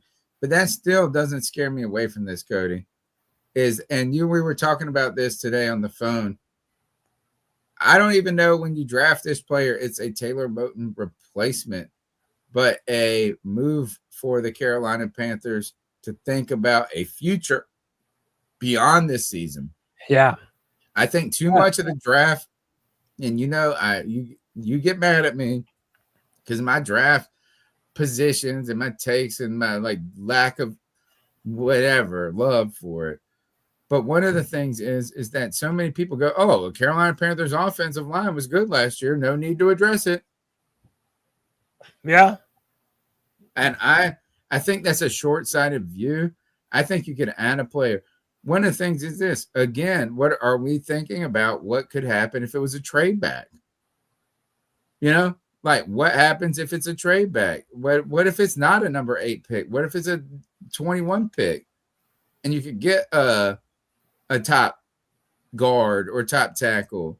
And then you could be thinking about this. And you have to prepare for injury. I go back to the Philadelphia Eagles, who I don't know if you guys know, they've been in the Super Bowl a couple times recently. And these mugs have had the best defensive tackles in the league.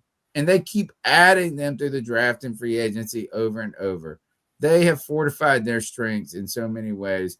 I don't think the Carolina Panthers can just rest on their laurels that, we had the best offensive line that we've had in forever.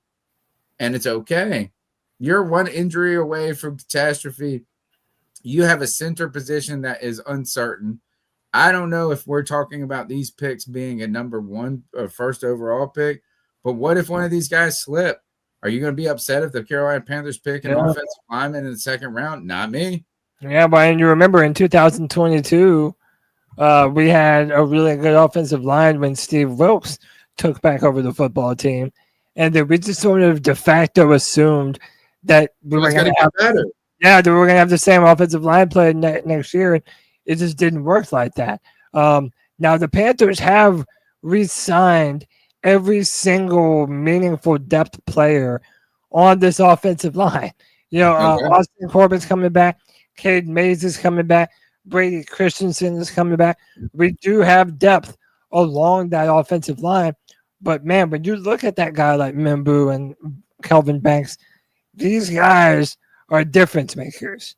They really are. And if you're wanting to run the football and be big, strong, and aggressive, that's what these guys do. And you might not think of an offensive tackle as like adding a weapon for your quarterback. I do. But it is. You're adding protection. If you draft anybody on the offensive line in the first and second round, I'm not going to be sad. I won't be sad. I might be like, I guess this and that, we could have maybe had a more instantly impactful player or something like that. No. I'll be like this. The Carolina Panthers have sucked at offensive line for so long. I don't care. Yeah. CK, what do you say? Are we not considering offensive tackle enough, and how the Panthers might indeed want to have his replacement, have Taylor Moton's replacement? I mean, I understand the value there, but I'm just so not interested, if I'm being honest with you.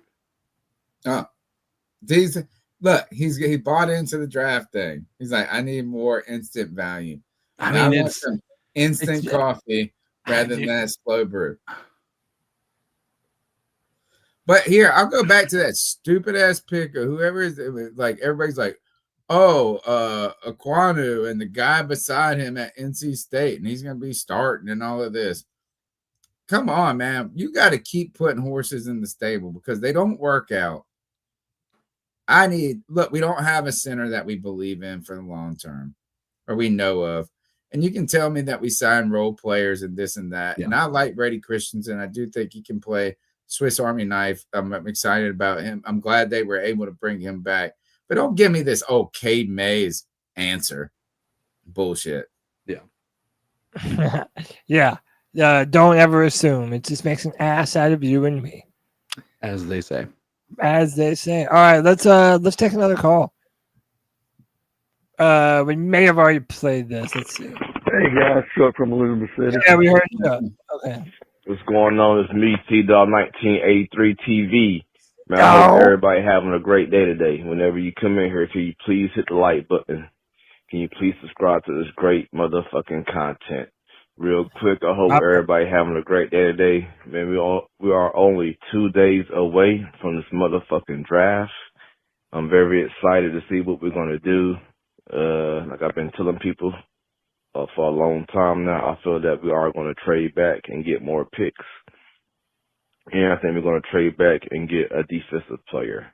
And don't be mad if Dan Morgan go,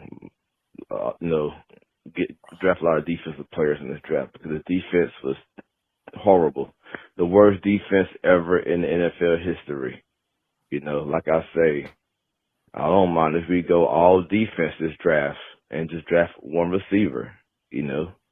I would be just fine with that. But we'll see. Maybe only 2 days away. Very excited for this upcoming season, especially if Bryce Young can play. If Bryce Young can keep going, playing better at a higher level, starting the season off, it's going to be it's just very exciting, man. Because like I said, we've been sorry for a long time and everything. But man, whenever you come in here, hit the motherfucking like button. Make sure you subscribe to the content, man. The C3 podcast is the longest running Panthers podcast on YouTube. They should have like 20,000 subscribers. It is what it is. But they go live every Tuesday. They go live. They got a free for all every Friday. During the football season, they got the game simulation on Saturday. Then they got the game recap every Sunday. But man, like I said, I hope everybody have a great week. I hope everybody just keep fucking pounding, man, and just wait to see what Dan Morgan gonna do Thursday, man. Let Dan Morgan sit back and cook this hibachi, soul food, whatever you got now like. You know what I'm saying? Look, Dan Morgan cook, man. Like I said, David Tepper's finally just sitting back and letting Dan Morgan and David Canella do their job. So I'm happy about that. Anyways, everybody have a great fucking day. C-Dog 1983 TV out. Everybody keep motherfucking pounding. Hey! And make sure you subscribe to this great content. The C3 podcast is the longest running Panthers podcast on YouTube. Everybody have a great night and a great week. C-Dog 1983 TV out. Good night. Man. Pounding, brother. Gotta be one of my favorite people on the planet, dude. Love you, man. He's the homie, bro. It really is one of my favorite people on this earth. And shout out to C-Dog. When he's trying to be optimistic about Bryce Young, he's really trying, man. He's like really, really trying. So shout out to C-Dog, man. Like, let these boys cook. You know what I'm saying? Let Dan Morgan, Brant Tillis, Dave Canales, let them really get their fingerprints on this roster. It's really only been a year that they've had the type of control that they do.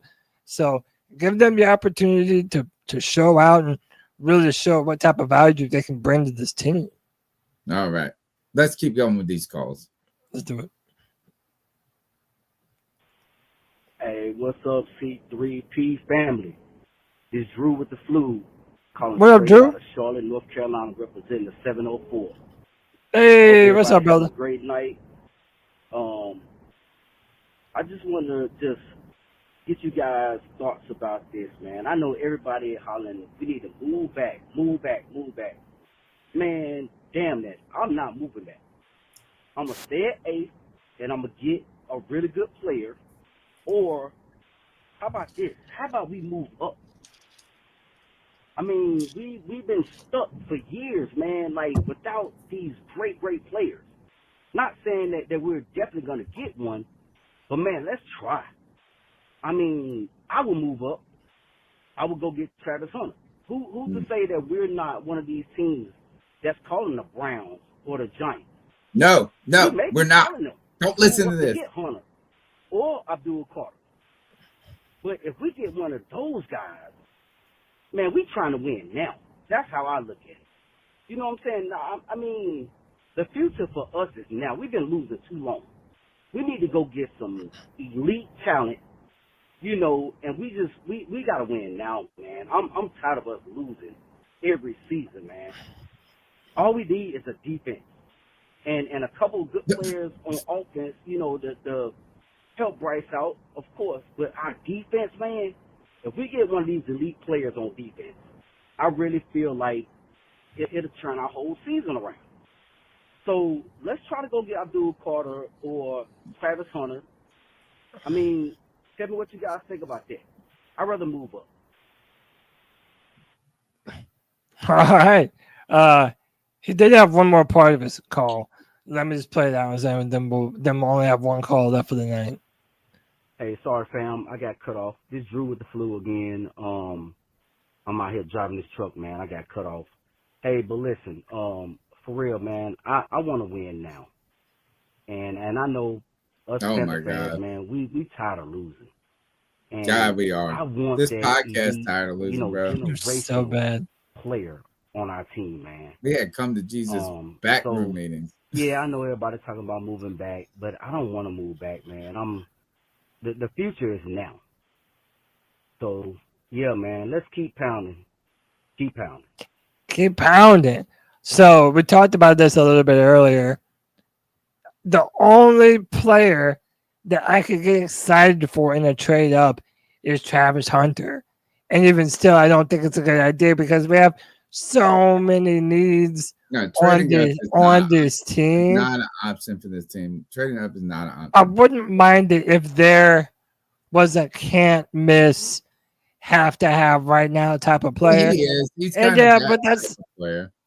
But here's the other part of it is it's like when you're talking about a quarterback, you can kind of understand it, right? That type of a trade up. Yes. But, you know, with this type of a situation, again, we've talked about it ad nauseum at this point.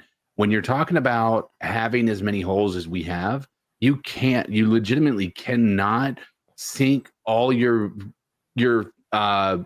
assets into one position group. You know what I mean? Like you really have to kind of spread it out. This is to be quite honest with you, not to be a little bit hyperbolic about it, but this is the reason we're in the situation we are now. When you think about what we gave up to go get a guy like Bryce Young, and so I don't want to continue to run back this same narrative. Like most of the successful teams aren't out there just trading for to move up in the draft and like at least not into the top 10. And be, perennially successful, right? You see the Eagles, they have some trade ups, but it's nothing too aggressive, right? You have the Chiefs, they trade up a little bit, but nothing that's causing you to think, oh man, this is the game plan. We should move forward with this. And most of them only trade up and they already have the assets on their team that they need to be able to be successful. They're just trying to maybe fill one or two holes. We're filling 17 holes. Yeah. Yeah, I mean, I'll give you guys a look. Is to me and my this brother. Is a good question.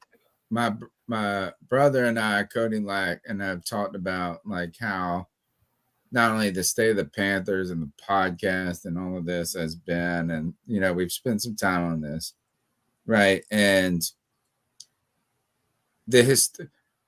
today I talked to Cody and I said, this is a historically different moment for the Carolina Panthers. It's like there's not a position group that says we got to do this.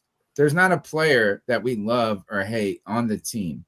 there is nothing that there is. I beg to somebody to refute me on this. Is there anything on this team that you are latched to? That it's like, this is like, look, I'm still wearing a Cam Newton shirt right now. Like, are you latched to anything to where you will, like a mother and their child, step in front of a Mack truck for that? And I don't think there is a player, a position group, a coach, or anything. There's optimism, right? And look, I love the call. Thank you, because we don't want one note, but that call right there is what I have been for so many years. I really have been that. It's like, look, is like, you've got a top 10 pick, you nail that pick, you get it, and you figure the rest out. It's really been, we listed all the, bro, there's like, we not only listed the position groups, there's no consensus. Not only is there no consensus on the position of need, the list, we made it 5 and it could have been 8. Yeah. There so is many needs. like some people are like, oh, the Panthers are a defense away. There are 3 safeties on the team. And 2 of them have never played a snap. And one of them was a rookie, a 6th-round pick last year, who played like 2 games. The Panthers, I do agree. Like, I like the idea is that if you're in the top 10, you pick a player, you get a dog, and you go with it. That has usually been my perspective for the Panther, or for this. I think we've been doing this podcast now since 2013. So what? We're in like 12 years right now. And we are on what is the word? We're on terrain we've never been on. Like, it's been a weird time to be a Panthers fan. And it's a weird draft. It's a weird, like, there's optimism. Like, you have a little bit of hope. But I don't think also, I think that the people who have had hope before have also been burned by the hope. When we thought that we were one good draft away, and then we thought we had the draft, and then we didn't. And we thought we had the coaching staff, and we didn't. And we thought that we had the quarterback, and then we didn't. So a lot of this stuff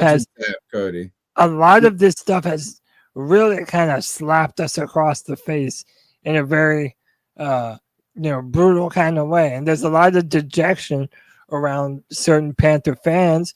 But I'll say this, man. We're not one piece away, dude. We're not one. And look, there is a chance that the Panthers can be competitive.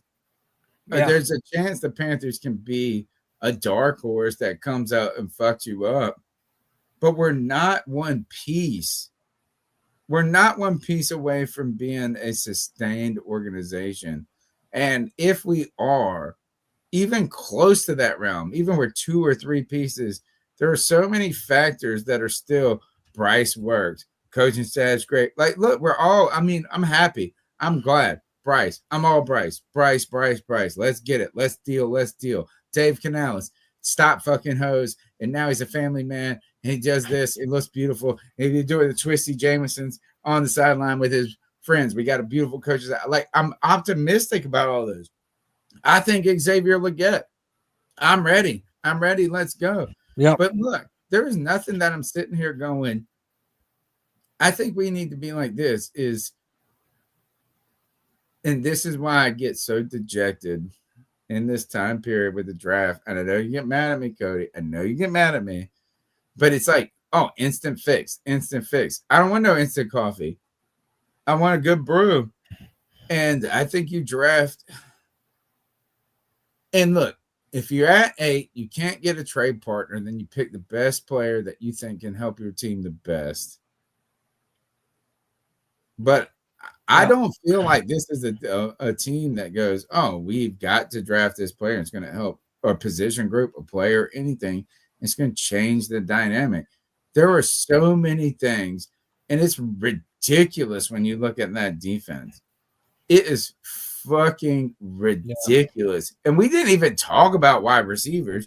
We didn't even talk about like people saying, "Oh, because I'm an XL believer." Same But not here. everybody is. Not everybody is. We have no safeties other than Morg, who is a tackle safety, Nick Scott, who sounds like he is a R&B singer.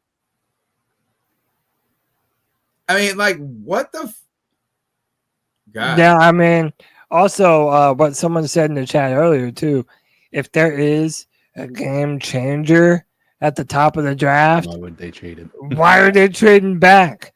They're not giving them up to us like that. It doesn't work like that. I mean, I understand the caller sentiment. Shout out Drew with the flu. Trading up is silly. But Trading right up is now silly. there are too many holes on the roster to justify such a trade up. And I do agree with Tony, man. I don't think that you move up and draft one player and become a difference maker. We need too much. Tony Dunn, unless we got another one, this is the final call of the night. Hey guys, Chuck from Elizabeth City making another call. Look, I just wanted to have a little input here. Everybody gets stoked on Thursday night on the first round, and it's, of course, those normally are guys who are going to start, who are going to be like 5, 6, 7, 10-year starters, you know, and you are let down sometimes. But let's remember, even on our own team, some of the best draft picks we've ever had. We're talking about guys like Steve Smith in the 3rd round. We're talking about Charles Johnson was a 3rd round pick. Yep. Sometimes, even Chuba Hubbard, what was he, 4th? The best part of this draft is Friday night, 2nd and 3rd round. We got one 2nd and one 3rd round pick. Especially if we trade our 1st round pick and go down and get a player we want, like another defensive end, whoever we pick up. We pick up another 2nd or 3rd rounder because we moved down. If we're looking at 3 picks on day 2, and don't forget, on Saturday, picks, rounds 4 through 7, we have 2 4th rounders, 3 5th rounders, no 6, 1 7. We got them package and move, 4th and 5th round. We can pick up some very good depth. Some guys that might surprise. I mean, there have been guys who've been drafted in the 4th or 5th round who've actually ended up starting. Maybe not the first year. So, guys, we end up with like 7 picks in the first 5 rounds right now, or 8 picks in the first 5 rounds. If we trade down, we can end up with about 9 picks in the first 5 rounds. So, in saying that, we can get another running back, we can get a receiver, maybe a tight end, couple defensive linemen, an offensive lineman, a safety, and a linebacker. So that's just something to consider, guys, because there's a lot of guys meshed together in this draft, and a lot of guys that if we pick 2 or 3 at one position, one of those guys might pan out over the other. You just never know. Thank you, Chuck. Man, we'd All love right. to have you back as a caller, man. You've been great. Been with the C3 Panthers podcast for so long. Don't forget the C3 Legion is out there doing the C3 Spaces multiple times a week. The Friday free for all. You guys, this is not us 3 people talking to you. It is us talking together. You can support the podcast by smashing the thumbs up button, subscribing, becoming a C3 super fan. And we've got a lot of big plans, giveaways coming, a lot of packages coming up, and big plans for training camp this year as we renew our spirit like the Carolina Panthers renew their spirit. Back to Chuck's call, though, Cody. Yeah. I love the call, but here's the thing, is I don't need 9 picks. I like the idea of acquiring 9 picks, but then packaging multiple 4th and 5th round picks to get this. I want 5 picks where 3 out of the 5 become it. So then what you do is like, hey, we've got 2 seconds, we've got 2 thirds, we got 2 fourths, we got 2 fifths. we're going to package a third and a fifth. We're going to move into the third. We're going to, whatever it is, and get the guys. But he's right. This draft, to me, is the draft that is telling us more than anything that Dan Morgan, Brant Tillis will prove their worth, and it's not on Thursday. It's on Friday and Saturday. You did say that, man. I agree. This, the first round pick is always the flashy one. It's always the exciting one because it's the first night of the draft. But what you do on day 2 and day 3, that determines if you really win the draft. And it's not volume always. Yeah, you have to be able to find those diamonds in the rough. And I agree with you too. Like, take some of those later round picks. If you feel like there's a stud that you want on your team and you can get them in the second or third, or you move up 8 picks to get the guy you want. Move up 8 do it. I'm all about it. Jonathan Brooks to get which all about it. Yeah, man. Our final call of the night. We got Kyle in the building. What's up, guys? This is Kyle from Wilmington, aka Charlotte Sports One. Well, Kyle, great to see y'all. We're gonna have a great draft. It's gonna be awesome. I'll be watching. I'll be working, but I'm off Sunday, so I'm gonna do something afterwards. As far as my pick, I hope in my ideal scenario, I hope we trade back with the Cowboys to 12 and select Mike Green, edge rusher from Marshall. He's not getting the love that he should just because of some bullshit. So I'm going to give him his flowers here. 17 sacks is 17 sacks. And I've been saying it for weeks. Like, you can't argue production. And if, linebacker was our biggest need, then I would say Jalen Walker would be a good linebacker. But Dan Morgan says he's a linebacker, and I don't personally think that outside linebacker is our biggest need. Anyways, Kyle from Wilmington, keep pounding. Keep pounding. Again, to me, edge, outside linebacker, like, they're serving similar purposes. So Dan Morgan says outside linebacker, but to me, that's edge rusher, Yeah, but linebacker, that's why I hate. This is why I hate a 3-4, because I really don't know what you mean about the players. Derek Brown's listed as a defensive end. That mug's no. Yeah, that's a defensive tackle every fucking day. The reason why, man. Yes. No, I'm 100% in agreement. That's our final call for the night. Boys, as we draw near to this draft, I figured let's just take this opportunity and let's each of the three of us just say, shout out to my man Blandy on Twitter. Made the cool image of if you're at gunpoint and you're Dan Morgan, who are you drafting? So I'm letting everybody have this opportunity, Tony, CK, and everyone in the chat room. Tell me who your favorite pick. If you could have your way, if we could walk away from this year's draft with one person, who would it be? Mason Graham. All right, tell me why. Go first.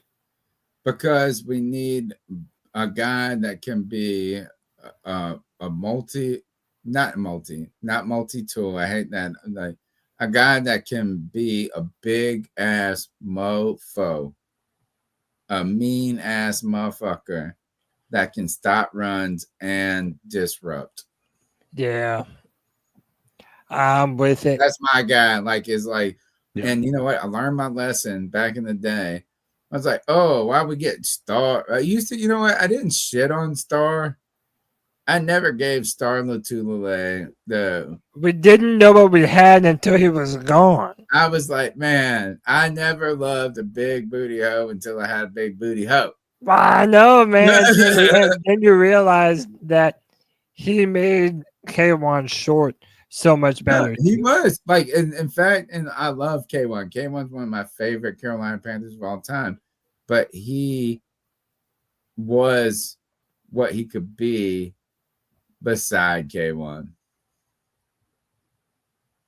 So look, put Mason Graham in there. I don't care who we got on the team. I don't care anything. That mug is going to be good for the team. That's who my guy is. That's my pick. And my second, Cody, I got a 2, and I hate to say it, I like that tight end guy. Fuck that. I hate myself. I don't want to say it ever again. I will not learn his name. I do not care. But he is a tight end. Yeah, man. Yeah, man. Sometimes you gotta get you a tight end, bro. CK, if you could pick any player in this draft and you could just have them, what player are you most excited to walk away with this Thursday? If you could pick any of these players to have on this team, who would it be? No, he's gonna deflect. Come on, CK, just say something. It's such a hard question. Big booty hoe. Like, that's the hard part about this whole thing is I don't know enough about these guys to be able to honestly answer that. Travis But Hunter. if I have to answer, I'm going. I don't know. I think Carter. I mean, it just seems like a pretty reasonable position to take when it comes to what we need on this team right now. So, okay. My answer, now that I feel like we have so much need, well, there's so much momentum behind Jalen Walker being the pick, being the pick, that now it almost feels kind of expected. Like I'm expecting that Jalen Walker is going to be a Panther this Thursday. So I've kind of already accepted that. If you're asking me who would probably make me the most excited to draft at number 8 overall, I'm doing it, man. I'm jumping head first into the pit of no return that Tony says you should never do. Yeah. And I'm drafting a tight end with our 8th overall pick. I'm drafting Tyler Warren, and you're on my side, Tony. You know you are. Yeah, no, like there's ever a time, and this might be the time you've convinced me. Yeah, dude, like if you want to add a game-changing weapon to this offense right now, let's go get our own version of Gronkowski, man.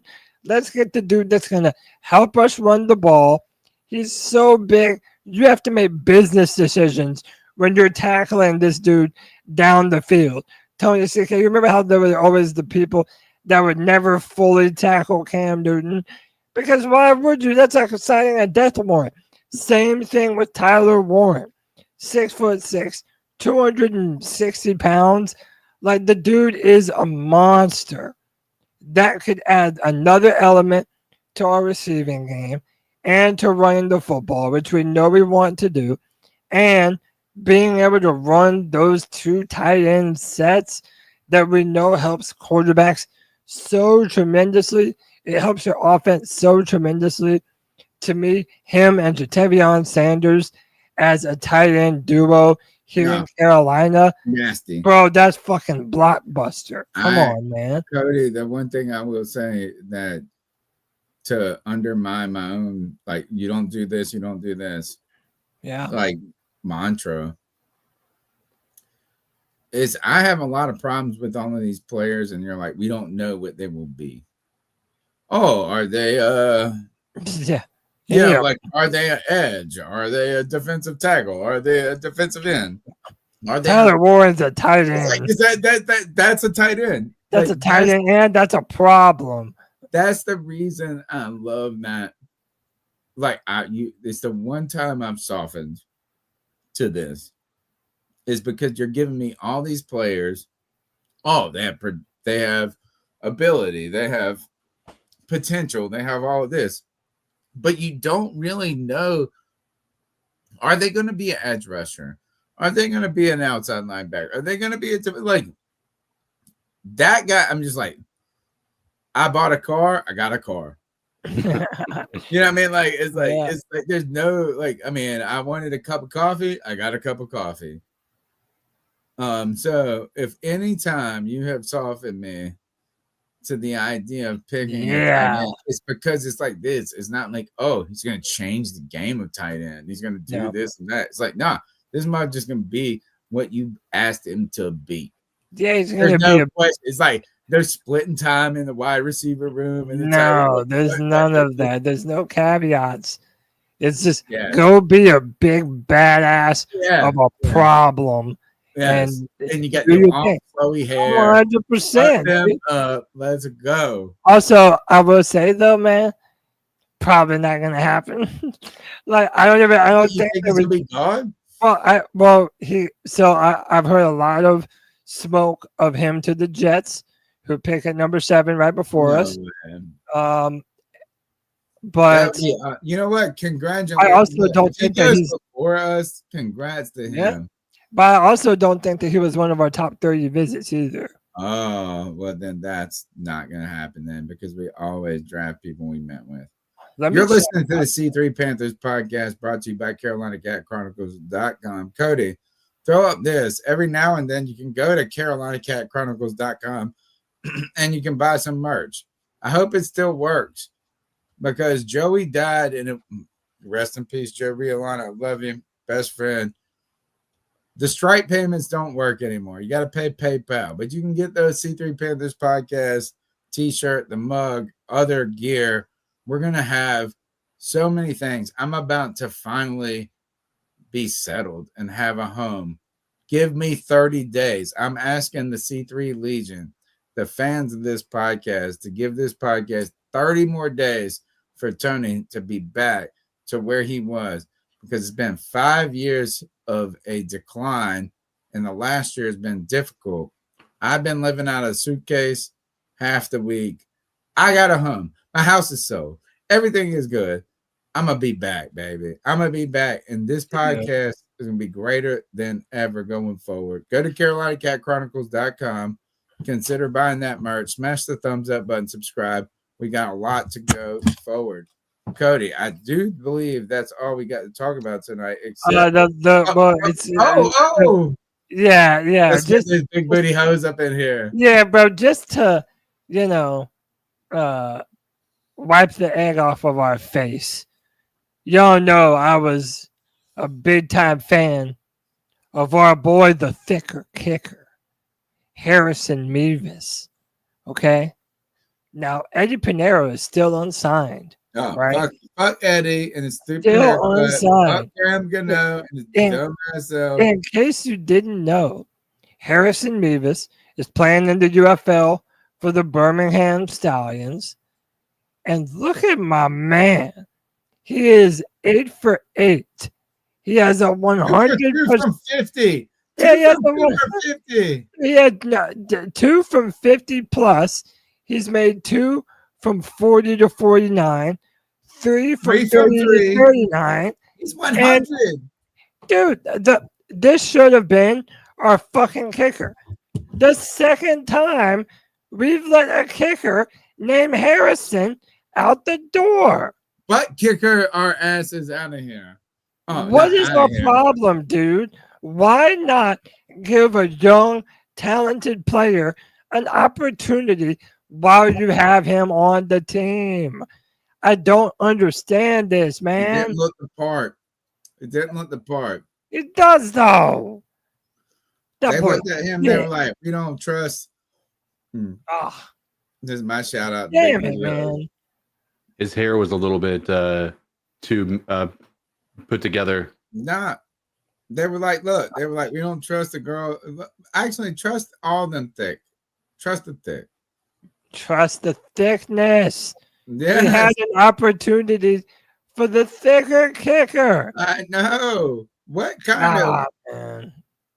How are we the whitest podcast, but the blackest boys up in the up? Yeah, we like them thick, you know what I'm saying? we liked it when Cam Newton was thick, you know. We liked it. We liked it when Julius Peppers was thick. We like them thick. That's our type. Get over it. We talked about this, the Butker curse. Yes, it's real. It was a curse. It's real. It was a curse. We let Harrison Butker go. And it was it like came to the it wasn't just us. It wasn't just like Cody talking about this guy, this like, oh, he wants this, like we need the Harrison Butker was drafted by the Carolina Panthers. He fought and like won, like really competed in that competition till the end of training camp. And then they got cold feet. And then he goes on to be one of the greatest kickers in like the NFL. Dude, it's so stupid, man. Both Butker and Mevis, even in their time in Carolina, it's not like they were missing in practice either. Mevis was drilling them. Remember when Eddie Pinero was holding out? We can go back to that Harrison Butker time. And I hated Gano. I hated him. I never liked him. You can say I do. I hold some grudges, bro. It's the Butker curse. It's the Harrison curse. Damn. And you know what? And think about this. We made a list of all the needs. And I had kicker on my list. I mean, it wasn't top 5, but like, we're gonna draft. I would rather draft a kicker than that long snapper dude that crawled from Alabama that had to fly home on his paycheck. Yeah, man, it's just indicative of being a Panthers fan, I guess, man. But look, that brings us to the very final segment of the show where we tell anyone who needs to toughen up, get their act together. But this is the time that we're going to make them do it. It's time to toughen up. It's time to ice up some fools. Let's get it.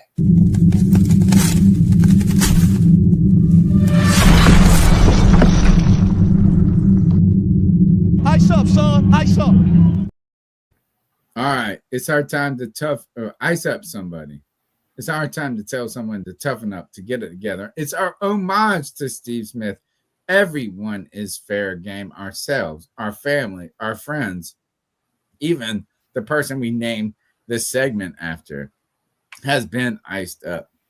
I've iced up a kid I've never met who was 12 years old in Oklahoma. He's probably 22 by now. I'd love to do that. Talk to him about that. It's the longest running segment on the longest running Panthers podcast.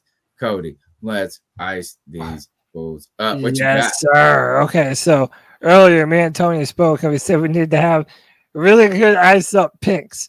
So tonight would be dying. Well, please tell me somebody's dying. But no, what I'm saying is tonight is the last night of a half-hearted ice up. Me too. Yeah, I'm half-hearted. It's perfect. It's perfect. So mine is very simple. I'm icing up Shannon Sharp. Oh, that's not half-hearted. I read the story. Dude, so look, star. Shannon Sharp. But here's the deal, man. Like, okay, I can't wait to hear what AB has to say about that. I know he already put out some shit. Yeah, but so if you don't know, Shannon Sharp is being accused of the R word over a 19-year-old OnlyFans model. Now, look, if you're an American and someone is above the age of legal consent, you can fuck whoever you want. This is but crazy. If you are someone like Shannon Sharp, what business do you have being a 15-year-old man fucking on a 19-year-old?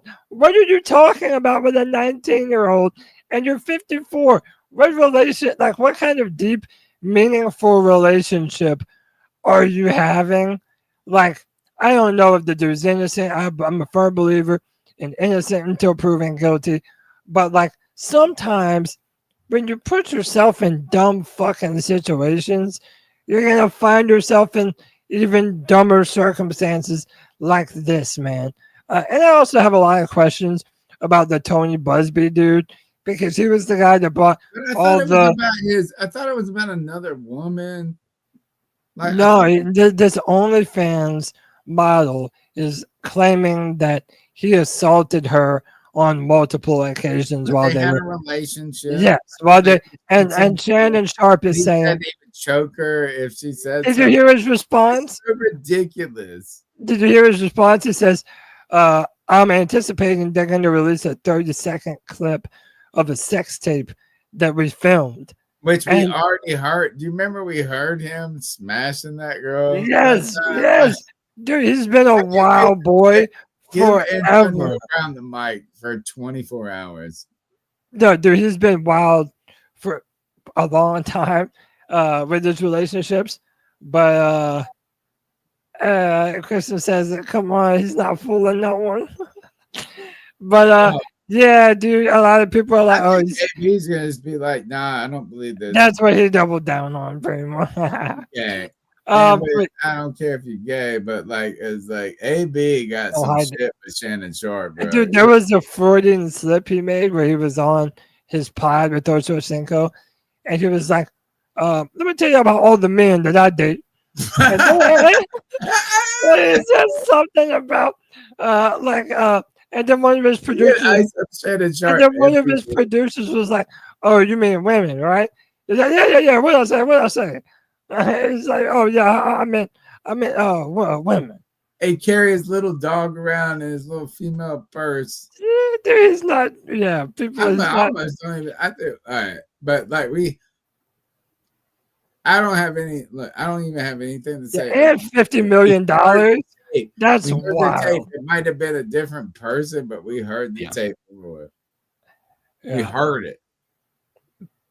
Well, now they released a video today of a phone conversation where he was like, if you say some shit like that again, I'm gonna choke the shit out of you. So it's wild, man. He's still on ESPN news right now. He's still on ESPN as of yesterday morning or this morning. So, dude, to Shannon Sharp, and apparently ESPN was about to drop a bag on him. So, yeah, it's funny when these a little bag full of little girl dogs. Like, oh yeah, we give you a bonus. You can carry around your purse with and some tight shirts, some tight fitting shirts. Hey, I wear a tight shirt. So Shannon Sharp, ice up. TK, you got an ice up for us, please? Yeah. I got you.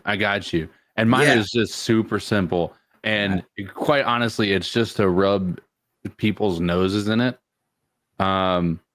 If you guys, meaning anybody listening or anything along those lines, don't get to come home to... Hold on. Why is it not showing me? Oh, it does this. Hang on. To these little girls, this girl and this woman, I'm just saying, ice up to you guys.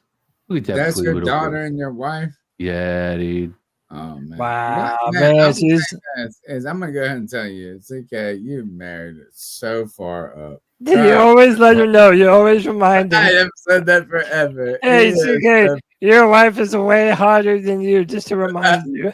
Yeah, what? You're the coolest motherfucker. She'd be like, "I love your voice." CK can sing. He can do that. Look, we love you, and I'm glad. I'm so happy. Yeah, she's about to. It's about to be her birthday. Yeah, she'll be turning 2 in 5 days. 5 congratulations, days. brother. And then you got this guy who's just doing backflips over top of people. Insane. He's a fucking the ultimate ninja warrior over there. What's the shit where they run up the walls? Parkour. Parkour. So all you people who don't get to come home to that family, ice up.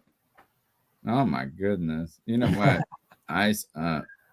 All right. I thought I had a shitty ice up because I was going to talk about like my life or something like this. Yeah, which is like basic. I'm icing up. I don't even know who I think I'm icing up Kanye. Oh, dude. This is God, today. Man. This is what was posted on Kanye's Twitter today. Ooh. This song is called Cousins. about my cousin that's locked in jail for life for killing a pregnant lady a few years ago after I told him we wouldn't look at dirty magazines anymore. And then the story keeps going on to say that Kanye sucked his dick till he was 14 years old. All right, What so in the hell is he happening? added this. Kanye added, "My name is Yee, and I sucked my cousin's Yay. dick till I was 14." Oh my God! Like this, I'm not sure exactly what I might say up here. I don't know if it's like you shouldn't suck your cousin's dick. Yeah, for sure. Right? Like, I mean, I feel like that's an ice Like, up. definitely. I feel like that should be the first ice up. Oh, The dude. second ice up is this. Is like, I don't know what. Is this where we're at in the world? Where we want so much publicity. And is this Kanye saying this? Is he like trying to become a sexual assault victim? No, some people are saying that he was a sexual assaulter. That's what I think he is. Yeah, but that's what he admitted to. But a lot of people are saying that whatever blackmail the Illuminati has on him, that this is him releasing it, so that way nobody has any dirt on him. It's like, fuck it, I'm gonna tell you first. Dude, I was like, leave this shit off the look. If you can go tell a priest, you can go tell this. Yeah, but this it just tells the internet. I think this is Kanye trying to say this is it's kind of like a Donald Trump move. It's like bad press is good press. He's the type of person that I didn't think could get into any more trouble. He's already gotten himself into. I don't want to know about you jerking off with your cousins. Yeah, it's so fucking weird. Whatever that is, so stupid. Yeezy and your this sounds gross saying Yeezy now. Like, I said Yeezy, and I felt like I was saying something sexual there. It does sound more fucked up. I hate Crocs. I hate Crocs. Like an adult that wears Crocs makes me want to croak. They're so ridiculous. And then Yeezys, or whatever those Yeezy Crocs are, they look like Predator shoes and Crocs. I'm sorry, can't get down with it. Yeah, I've never been a fan of the shoes. Sorry, bro. Like, Kanye, your attention-seeking, cousin dick-sucking shit gets an ice up from me. Gets an ice up. That's it. Ice up. C3 Legion. We will be back this Thursday night. I believe the draft starts at the 8 o'clock is what it says. It starts at 8, so we'll probably go live 7:45. Don't put us on too early because it's like 15 minutes before they make that first pick. Yeah, but I'm saying if we go live at 7, it gives us an hour to get people on and sort of talk about all the rumors building up to. I'll be on there at 7. Well, fine. You be on when you want. I am starting at 7. I got a lot going on. I'm selling a house. Well, that's fine. My house is sold. That's why I'm the producer. I'm in the driver's seat. House. Bro, I'm about to be Tony again. This Thursday, we get a glimpse at the future of the Carolina Panthers. We will be here for all your draft coverage, all your draft needs this entire weekend. My name is Cody Lashney. I will be back Thursday, Friday, and Saturday. That's the Professor, Tony Dunn, getting his life back on track. That is the voice that makes them moist. And then, do you see? All right, married up, go. C3 Legion. Until next time, keep pound. What's up?